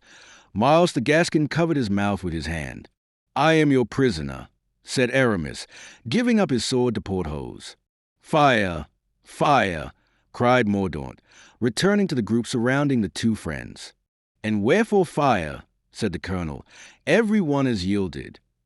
"It is the son of Milady," said Athos to D'Artagnan. "I recognize him." "It is the monk," whispered Porthos to Aramis. "I know it." And now the ranks began to open. D'Artagnan held the bridle of Athos's horse and Porthos that of Aramis. Both of them attempted to lead his prisoner off the battlefield. This movement revealed the spot where Winter's body had fallen. Mordaunt had found it out, and was gazing on his dead relative with an expression of malignant hatred. Athos, though now cool and collected, put his hand to his belt, where his loaded pistols yet remained. "What are you about?" said D'Artagnan. "Let me kill him."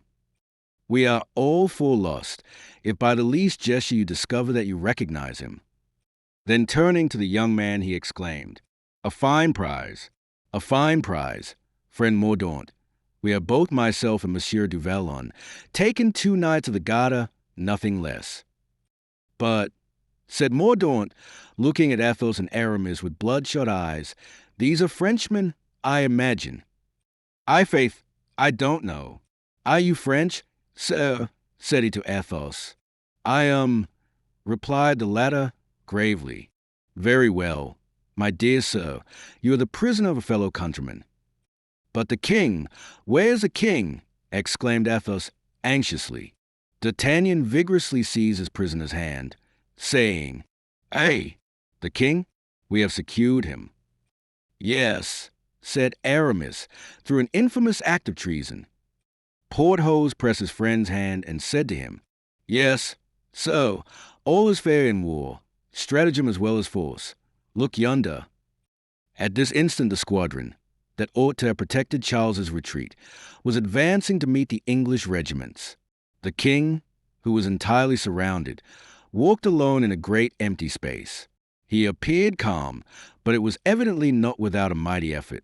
Drops of perspiration trickled down his face, and from time to time he put a handkerchief to his mouth to wipe away the blood that rilled from it. "Behold Nebuchadnezzar!"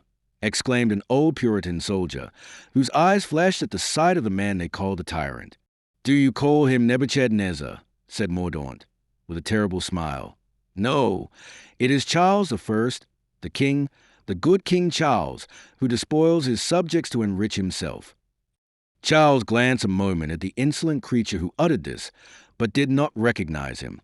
Nevertheless, the calm religious dignity of his countenance abashed Mordaunt. "Bonjour, messrs," said the king to the two gentlemen who were held by D'Artagnan and Porthos. "The day has been unfortunate, but it is not your fault, thank God. But where is my old friend Winter?" The two gentlemen turned away their heads in silence. "In Strafford's company," said Mordaunt tauntingly. Charles shuddered. The demon had known how to wound him. The remembrance of Strafford was a source of lasting remorse to him, the shadow that haunted him by day and night. The king looked around him. He saw a corpse at his feet. It was Winter's. He uttered not a word, nor shed a tear, but a deadly pallor spread over his face. He knelt down on the ground, raised Winter's head, and unfastening the order of the Saint-Esprit, placed it on his own breast. "Lord Winter is killed, then?" inquired D'Artagnan, fixing his eyes on the corpse. "Yes," said Athos, "by his own nephew." "Come, he was the first of us to go. Peace be to him. He was an honest man," said D'Artagnan. "Charles Stuart," said the colonel of the English regiment, approaching the king, who had just put on the insignia of royalty, "do you yield yourself a prisoner?" "Colonel Tomlison," said Charles, "kings cannot yield. The man alone submits to force." "Your sword." The king drew his sword and broke it on his knee. At this moment a horse without a rider, covered with foam, his nostrils extended and eyes all fire, galloped up, and recognizing his master, stopped and neighed with pleasure. It was Arthur. The king smiled, patted it with his hand, and jumped lightly into the saddle. "Now, gentlemen," said he, "conduct me where you will." Turning back again, he said, "I thought I saw Winter move. If he still lives, by all you hold most sacred, do not abandon him." "Never fear, King Charles," said Mordaunt. "The bullet pierced his heart." "Do not breathe a word nor make the least sign to me or Porthos," said D'Artagnan to Athos and Aramis, "that you recognize this man, for Milady is not dead. Her soul lives in the body of this demon." The detachment now moved toward the town with the royal captive, but on the road an aide-de-camp from Cromwell sent orders that Colonel Tomlison should conduct him to Holdenby Castle. At the same time, couriers started in every direction over England and Europe to announce that Charles Stuart was a prisoner of Oliver Cromwell. Chapter 57. Oliver Cromwell. "Have you been to the general?" said Mordaunt to D'Artagnan and Porthos. "You know he sent for you after the action." "We want first to put our prisoners in a place of safety," replied D'Artagnan. "Do you know, sir, these gentlemen are each of them worth 1,500 pounds. "Oh, be assured," said Mordaunt, looking at them with an expression he vainly endeavored to soften, "my soldiers will guard them, and guard them well, I promise you." "I shall take better care of them myself," answered D'Artagnan. "Besides, all they require is a good room, with sentinels, or their simple parole that they will not attempt escape. I will go and see about that, and then we shall have the honor of presenting ourselves to the general and receiving his commands for his eminence." "You think of starting at once, then?" inquired Mordaunt.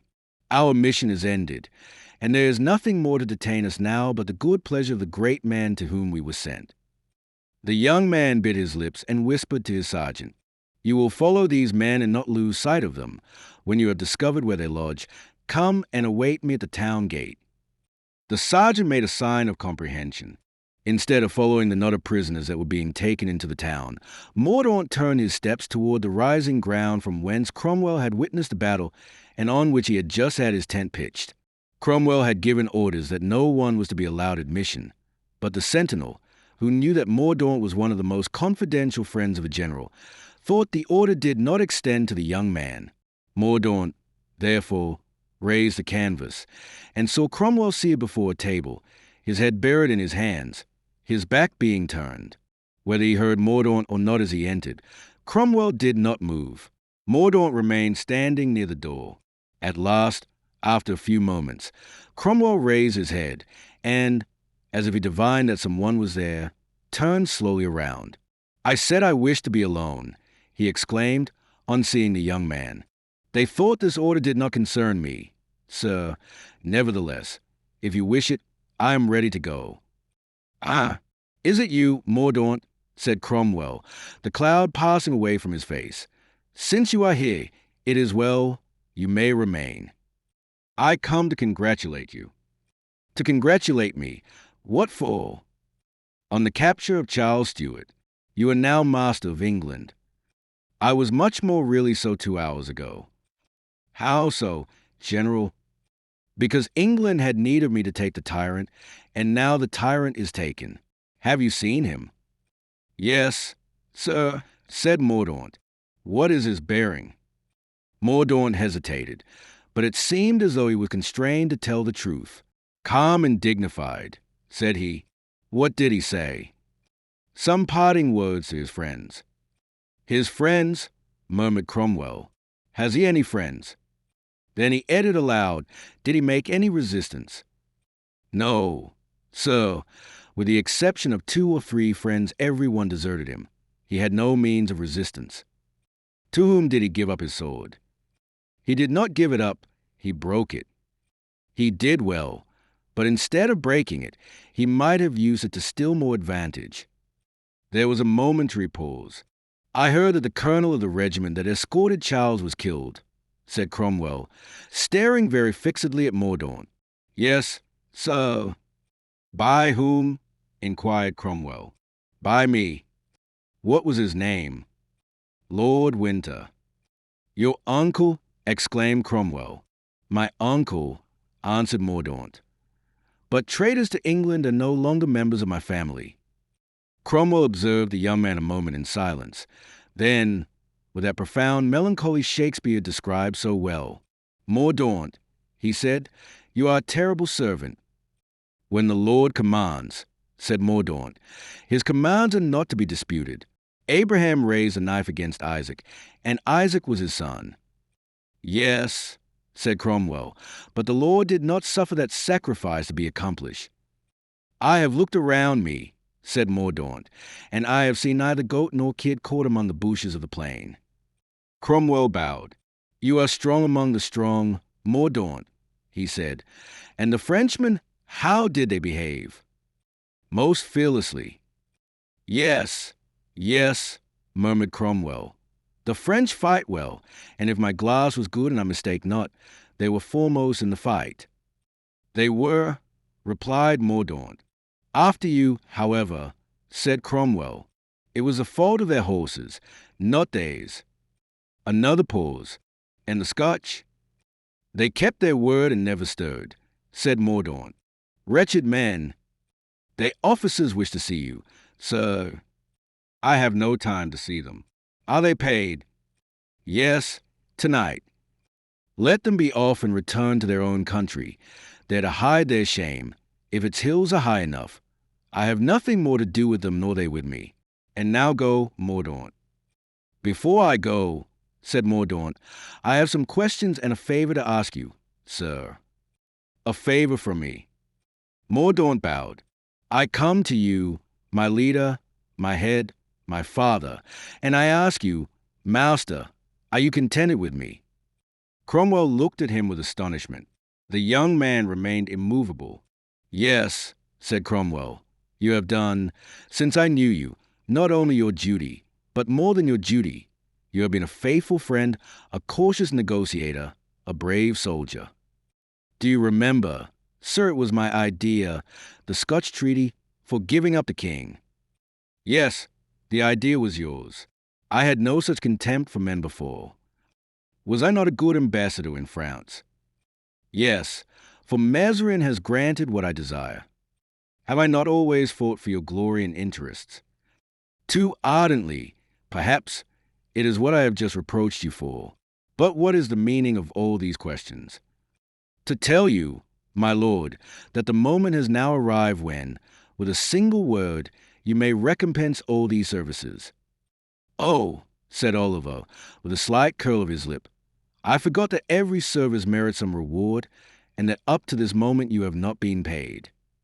So, I can take my pay at this moment, to the full extent of my wishes. How is that? I have the payment under my hand. I almost possess it. What is it? Have they offered you money?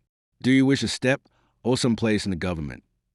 So, will you grant me my request? Let us hear what it is first. So, when you have told me to obey an order, did I ever answer, let me see that order? If, however, your wish should be one impossible to fulfill. When you have cherished a wish and have charged me with its fulfillment, have I ever replied, it is impossible? But a request preferred with so much preparation. I, do not fear, sir, said Mordaunt, with apparent simplicity. It will not ruin you. Well, then, said Cromwell, I promise, as far as lies in my power, to grant your request. Proceed. So, 2 prisoners were taken this morning. Will you let me have them? For their ransom? Have they then offered a large one? Inquired Cromwell. On the contrary, I think they are poor, sir. They are friends of yours. Then, yes, sir, exclaimed Mordaunt. They are friends, dear friends of mine, and I would lay down my life for them. Very well, Mordaunt, exclaimed Cromwell, pleased at having his opinion of the young man raised once more. I will give them to you. I will not even ask who they are. Do as you like with them. Thank you, sir, exclaimed Mordaunt. Thank you. My life is always at your service, and should I lose, I should still owe you something. Thank you. You have indeed repaid me munificently for my services. He threw himself at the feet of Cromwell, and in spite of the efforts of the Puritan general, who did not like this almost kingly homage, he took his hand and kissed it. What? Said Cromwell, arresting him for a moment as he arose. Is there nothing more you wish? Neither gold nor rank. You have given me all you can give me, and from today your debt is paid. And Mordaunt darted out of the general's tent, his heart beating and his eyes sparkling with joy. Cromwell gazed a moment after him. He has slain his uncle, he murmured. Alas, what are my servants? Possibly this one, who asks nothing or seems to ask nothing, has asked more in the eyes of heaven than those who tax the country and steal the bread of the poor. Nobody serves me for nothing. Charles, who is my prisoner, may still have friends, but I have none. And with a deep sigh he again sank into the reverie that had been interrupted by Mordaunt. Chapter 58. Jesus Seigneur. Whilst Mordaunt was making his way to Cromwell's tent, D'Artagnan and Porthos had brought their prisoners to the house which had been assigned to them as their dwelling at Newcastle. The order given by Mordaunt to the sergeant had been heard by D'Artagnan, who accordingly, by an expressive glance, warned Athos and Aramis to exercise extreme caution. The prisoners, therefore, had remained silent as they marched along in company with their conquerors, which they could do with the less difficulty since each of them had occupation enough in answering his own thoughts. It would be impossible to describe Mouston's astonishment when from the threshold of the door he saw the 4 friends approaching, followed by a sergeant with 12 men. He rubbed his eyes, doubting if he really saw before him Athos and Aramis, and forced at last to yield to evidence. He was on the point of breaking forth in exclamations when he encountered a glance from the eyes of Porthos, the repressive force of which he was not inclined to dispute. Mouston remained glued to the door, awaiting the explanation of this strange occurrence. What upset him completely was that the 4 friends seemed to have no acquaintance with one another. The house to which D'Artagnan and Porthos conducted Athos and Aramis was the one assigned to them by General Cromwell, and of which they had taken possession on the previous evening. It was at the corner of 2 streets, and had in the rear, bordering on the side street, stables, and a sort of garden.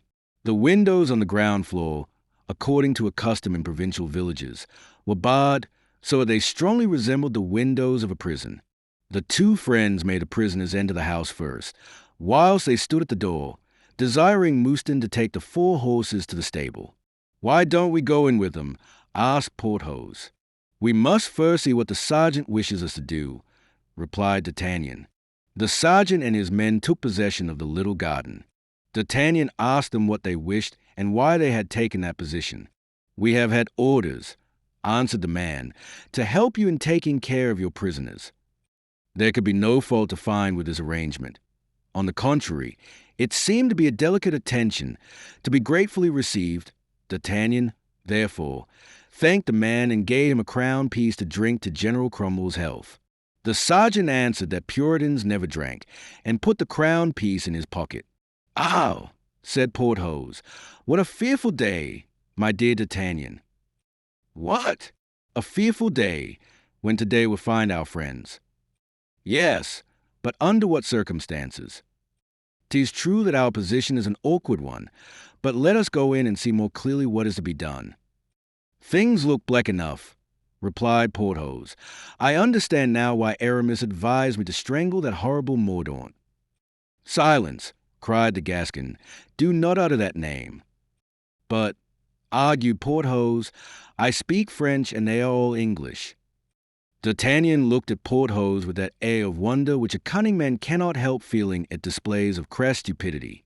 But as Porthos on his side could not comprehend his astonishment, he merely pushed him indoors, saying, "Let us go in." They found Athos in profound despondency.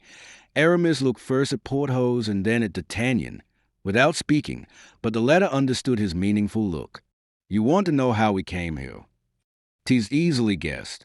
Mazarin sent us with a letter to General Cromwell." "But how came you to fall into company with Mordaunt, whom I bade you distrust?" asked Athos. "And whom I advised you to strangle, Porthos," said Aramis. "Mazarin again. Cromwell had sent him to Mazarin. Mazarin sent us to Cromwell. There is a certain fatality in it." "Yes, you are right, D'Artagnan, a fatality that will separate and ruin us. So, my dear Aramis, say no more about it, and let us prepare to submit to destiny." "Zounds! On the contrary, let us speak about it, for it was agreed among us, once for all, that we should always hold together, though engaged on opposing sides." "Yes," added Athos. "I now ask you, D'Artagnan, what side you are on. Ah, behold for what end the wretched Mazarin has made use of you. Do you know in what crime you are today engaged? In the capture of a king, his degradation, and his murder." "Oh, oh," cried Porthos, "do you think so?" "You are exaggerating, Athos. We are not so far gone as that," replied the lieutenant. "Good heavens, we are on the very eve of it. I say, why is the king taken prisoner? Those who wish to respect him as a master would not buy him as a slave. Do you think it is to replace him on the throne that Cromwell has paid for him 200,000 pounds sterling? They will kill him, you may be sure of it." "I don't maintain the contrary," said D'Artagnan. "But what's that to us? I am here because I am a soldier and have to obey orders. I have taken an oath to obey, and I do obey. But you have taken no such oath. Why are you here, and what cause do you represent?" "That most sacred in the world," said Athos, "the cause of misfortune, of religion, royalty. A friend, a wife, a daughter, have done us the honor to call us to their aid. We have served them to the best of our poor means, and God will recompense the will, forgive the want of power. You may see matters differently, D'Artagnan, and think otherwise. I will not attempt to argue with you, but I blame you." "Heyday," cried D'Artagnan. "What matters it to me, after all, if Cromwell, who's an Englishman, revolts against his king, who is a Scotchman? I am myself a Frenchman. I have nothing to do with these things. Why hold me responsible?" "Yes," said Porthos, "because all gentlemen are brothers, because you are gentlemen, because the kings of all countries are the first among gentlemen, because the blind populace ungrateful and brutal, always takes pleasure in pulling down what is above them. And you, D'Artagnan, a man sprung from the ancient nobility of France, bearing an honorable name, carrying a good sword, have helped to give up a king to beer sellers, shopkeepers, and wagoners. Ah, D'Artagnan, perhaps you have done your duty as a soldier, but as a gentleman, I say that you are very culpable. D'Artagnan was chewing the stalk of a flower, unable to reply and thoroughly uncomfortable. For when turned from the eyes of Athos, he encountered those of Aramis. And you, Porthos, continued the Count, as if in consideration for D'Artagnan's embarrassment. You, the best heart, the best friend, the best soldier that I know. You, with a soul that makes you worthy of a berth on the steps of a throne, and who, sooner or later, must receive your reward from an intelligent king. You, my dear Porthos, you, a gentleman in manners, in taste, and in courage, you are as culpable as D'Artagnan. Porthos blushed, but with pleasure rather than with confusion, and yet, bowing his head, as if humiliated, he said, Yes, my dear Count, I feel that you are right. Athos arose. Come, he said, stretching out his hand to D'Artagnan. Come, don't be sullen, my dear son, for I have said all this to you, if not in the tone, at least with the feelings of a father. It would have been easier to me merely to have thanked you for preserving my life and not to have uttered a word of all this. Doubtless, Athos, but here it is. You have sentiments, the devil knows what, such as every one can't entertain.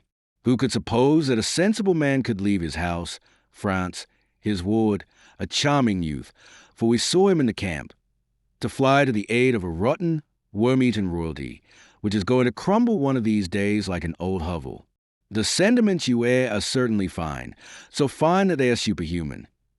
However that may be, D'Artagnan, replied Athos, without falling into the snare which his Gascon friend had prepared for him by an appeal to his parental love.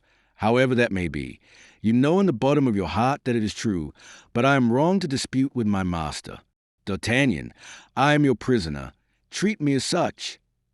Ah, pardieu, said D'Artagnan, you know you will not be my prisoner very long. No, said Aramis, they will doubtless treat us like the prisoners of the Philippotes. And how are they treated? Asked D'Artagnan. Why, said Aramis, one half were hanged and the other half were shot. Well, said D'Artagnan, I answer that while there remains a drop of blood in my veins, you will be neither hanged nor shot. Saying to you, let them come on. Besides, do you see that door, Athos? Yes. What then? Well, you can go out by that door whenever you please, for from this moment you are free as the air. I recognize you there, my brave D'Artagnan, replied Athos, but you are no longer our masters.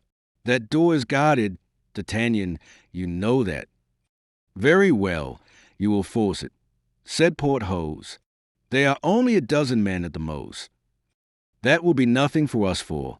It is too much for us two. No, divided as we now are, we must perish. See the fatal example. On the Vendemois road, D'Artagnan, you so brave, and you, Porthos, so valiant and so strong. You were beaten. Today Aramis and I are beaten in our turn. Now that never happened to us when we were four together. Let us die, then, as the wind has died. As for me, I will fly only on condition that we all fly together. Impossible, said D'Artagnan. We are under Mazarin's orders. I know it, and I have nothing more to say. My arguments lead to nothing. Doubtless they are bad, since they have not determined minds so just as yours. Besides, said Aramis, had they taken effect, it would be still better not to compromise two excellent friends like D'Artagnan and Porthos. Be assured, gentlemen, we shall do you honor in our dying. As for myself, I shall be proud to face the bullets, or even the rope, in company with you, Athos, for you have never seemed to me so grand as you are today. D'Artagnan said nothing, but after having gnawed the flower stalk, he began to bite his nails. At last, do you imagine, he resumed, that they mean to kill you? And wherefore should they do so? What interest have they in your death? Moreover, you are our prisoners. Fool, cried Aramis, knowest thou not, then, Mordaunt? I have but exchanged with him one look. Yet that look convinced me that we were doomed. The truth is, I'm very sorry that I did not strangle him as you advised me, said Porthos.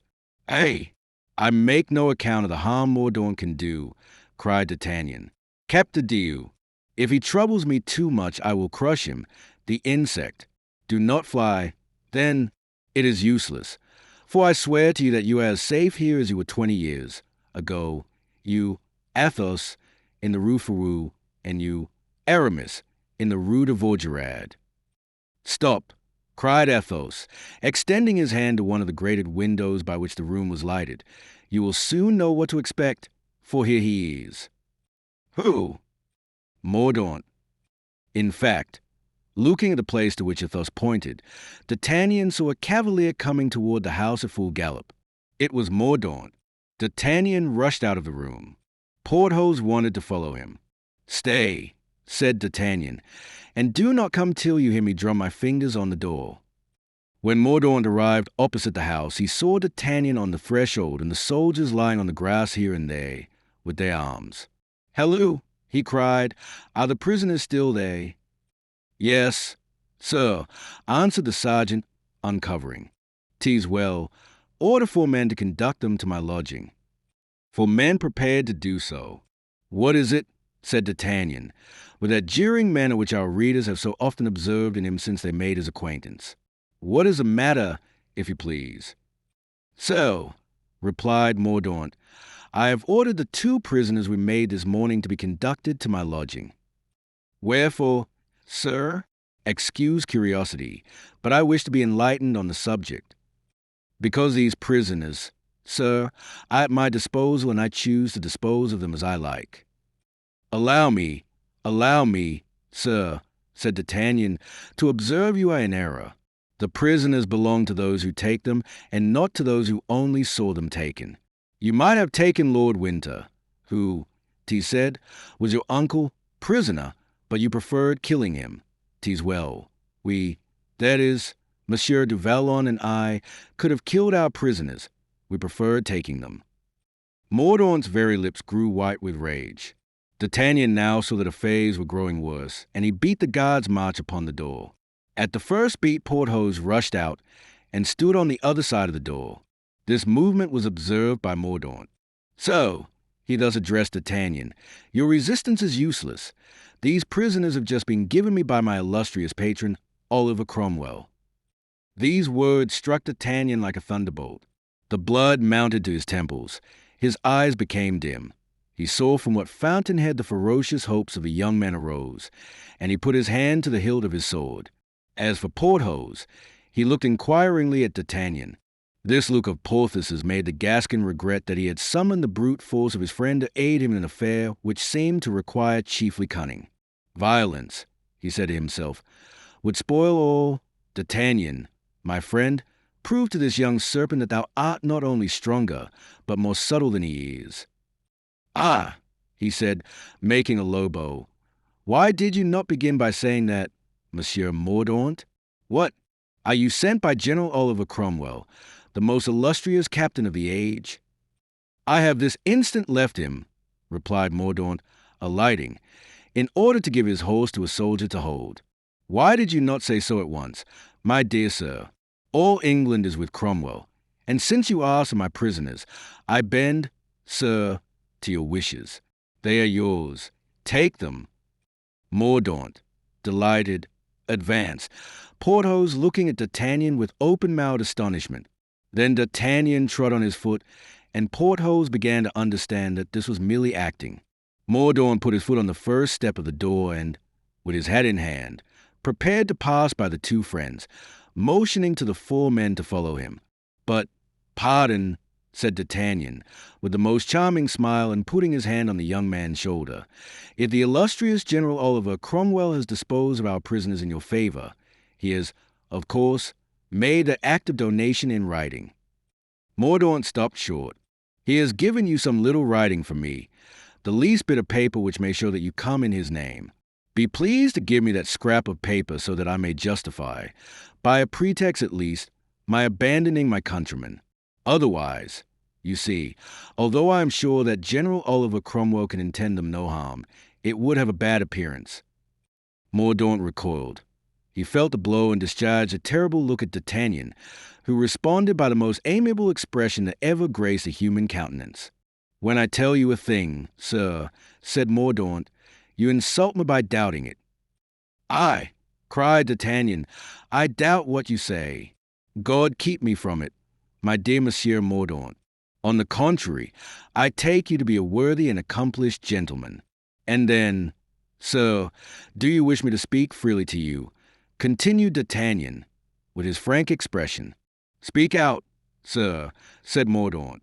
"Monsieur du Vallon, yonder, is rich and has 40,000 francs yearly, so he does not care about money. I do not speak for him, but for myself." "Well, sir, what more?" "Well, I'm not rich. In Gascony, 'tis no dishonor. Sir, nobody is rich, and Henry IV, of glorious memory, who was a king of the Gascons, as his Majesty Philip IV, is the king of the Spaniards, never had a penny in his pocket." "Go on. So, I see what you wish to get at, and if it is simply what I think that stops you, I can obviate the difficulty." I knew well," said the Gascon, "that you were a man of talent. Well, here's the case.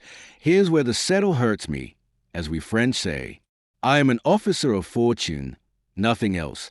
I have nothing but what my sword brings me in, that is to say, more blows than banknotes. Now, on taking prisoners, this morning, 2 Frenchmen, who seemed to me of high birth, in short, 2 knights of the Garter, I said to myself, my fortune is made. I say 2, because in such circumstances, Monsieur du Vallon, who is rich, always gives me his prisoners." Mordaunt, completely deceived by the wordy civility of D'Artagnan, smiled like a man who understands perfectly the reasons given him, and said, "I shall have the order signed directly, sir, and with it 2,000 pistoles. Meanwhile, let me take these men away." "No," replied D'Artagnan. "What signifies a delay of half an hour? I am a man of order, so let us do things in order." "Nevertheless," replied Mordaunt, "I could compel you. I command here." "Aye, sir," said D'Artagnan, "I see that although we have had the honor of traveling in your company, you do not know us. We are gentlemen. We are, both of us, able to kill you and your 8 men. We 2 only. For heaven's sake, don't be obstinate. For when others are obstinate, I am obstinate likewise, and then I become ferocious and headstrong, and there is my friend, who is even more headstrong and ferocious than myself. Besides, we are sent here by Cardinal Mazarin, and at this moment represent both the king and the cardinal, and are, therefore, as ambassadors, able to act with impunity, a thing that General Oliver Cromwell, who is assuredly as great a politician as he is a general, is quite the man to understand. Ask him, then, for the written order. What will that cost you, my dear Monsieur Mordaunt?" "Yes, the written order," said Porthos, who now began to comprehend what D'Artagnan was aiming at. "We ask only for that." However inclined Mordaunt was to have recourse to violence, he understood the reasons D'Artagnan had given him. Besides, completely ignorant of the friendship which existed between the 4 Frenchmen, all his uneasiness disappeared when he heard of the plausible motive of the ransom. He decided, therefore, not only to fetch the order, but the 2,000 pistoles, at which he estimated the prisoners. He therefore mounted his horse and disappeared. "Good," thought D'Artagnan. "A quarter of an hour to go to the tent, a quarter of an hour to return. It is more than we need."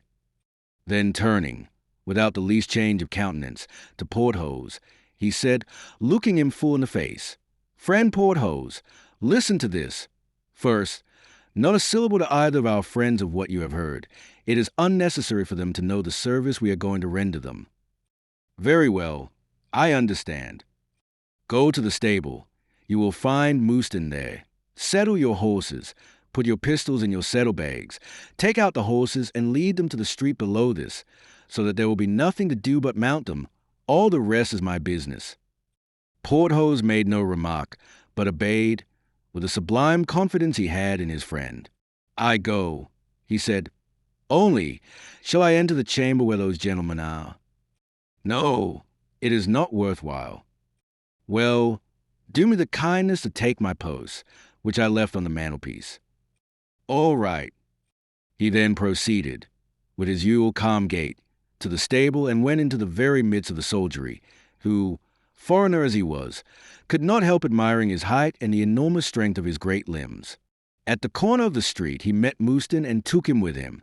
D'Artagnan, meantime, went into the house, whistling a tune which he had begun before Porthos went away. "My dear Athos, I have reflected on your arguments, and I am convinced. I am sorry to have had anything to do with this matter. As you say, Mazarin is a knave. I have resolved to fly with you. Not a word. Be ready. Your swords are in the corner. Do not forget them. They are in many circumstances very useful. There is Porthos's purse, too." He put it into his pocket. The two friends were perfectly stupefied. "Well, pray, is there anything to be so surprised at?" he said. "I was blind. Athos has made me see. That's all. Come here." The two friends went near him. "Do you see that street? There are the horses. Go out by the door, turn to the right, jump into your saddles. All will be right. Don't be uneasy at anything except mistaking the signal. That will be the signal when I call out, 'Jesus Seigneur.' But give us your word that you will come to." "D'Artagnan," said Athos, "I swear I will, by heaven." "'Tis settled," said Aramis. "At the cry, 'Jesus Seigneur,' we go out, upset all that stands in our way, run to our horses, jump into our saddles, spur them. Is that all?" "Exactly." "See, Aramis, as I have told you, D'Artagnan is first amongst us all," said Athos. "Very true," replied the Gascon, "but I always run away from compliments. Don't forget the signal, 'Jesus Seigneur,'" and he went out as he came in, whistling the self-same air. The soldiers were playing or sleeping. Two of them were singing in a corner, out of tune, the psalm, "On the rivers of Babylon." D'Artagnan called the sergeant. "My dear friend, General Cromwell has sent Monsieur Mordaunt to fetch me. Guard the prisoners well, I beg of you." The sergeant made a sign, as much as to say he did not understand French, and D'Artagnan tried to make him comprehend by signs and gestures. Then he went into the stable. He found the 5 horses saddled, his own amongst the rest. "Each of you take a horse by the bridle," he said to Porthos and Mouston. "Turn to the left, so that Athos and Aramis may see you clearly from a window." "They are coming, then," said Porthos. "In a moment. You didn't forget my pose." "No, be easy." "Good." Porthos and Mouston each took a horse by the bridle and proceeded to their post. Then D'Artagnan, being alone, struck a light and lighted a small bit of tinder, mounted his horse and stopped at the door in the midst of the soldiers. They, caressing as he pretended, the animal with his hand, he put this bit of burning tinder in his ear. It was necessary to be as good a horseman as he was to risk such a scheme, for no sooner had the animal felt the burning tinder than he uttered a cry of pain and reared and jumped as if he had been mad. The soldiers, whom he was nearly trampling, ran away. "Help! Help!" cried D'Artagnan. "Stop! My horse is a staggers." In an instant the horse's eyes grew bloodshot, and he was white with foam. "Help!" cried D'Artagnan. "What? Will you let me be killed?" "Jesus Seigneur." No sooner had he uttered this cry than the door opened and Athos and Aramis rushed out. The coast, owing to the Gascon stratagem, was clear. "The prisoners are escaping! The prisoners are escaping!" cried the sergeant. "Stop! Stop!" cried D'Artagnan, giving rein to his famous steed, who, darting forth, overturned several men. "Stop! Stop!" cried the soldiers, and ran for their arms. But the prisoners were in their saddles and lost no time hastening to the nearest gate. In the middle of the street they saw Grimaud and Blaisois, who were coming to find their masters. With one wave of his hand, Athos made Grimaud, who followed the little troop, understand everything, and they passed on like a whirlwind, D'Artagnan still directing them from behind with his voice. They passed through the gate like apparitions, without the guards thinking of detaining them, and reached the open country. All this time the soldiers were calling out, "Stop! Stop!" And the sergeant, who began to see that he was a victim of an artifice, was almost in a frenzy of despair. Whilst all this was going on, a cavalier in full gallop was seen approaching. It was Mordaunt with the order in his hand. "The prisoners!" he exclaimed, jumping off his horse. The sergeant had not the courage to reply. He showed him the open door, the empty room. Mordaunt darted to the steps, understood all, uttered a cry, as if his very heart was pierced, and fell fainting on the stone steps.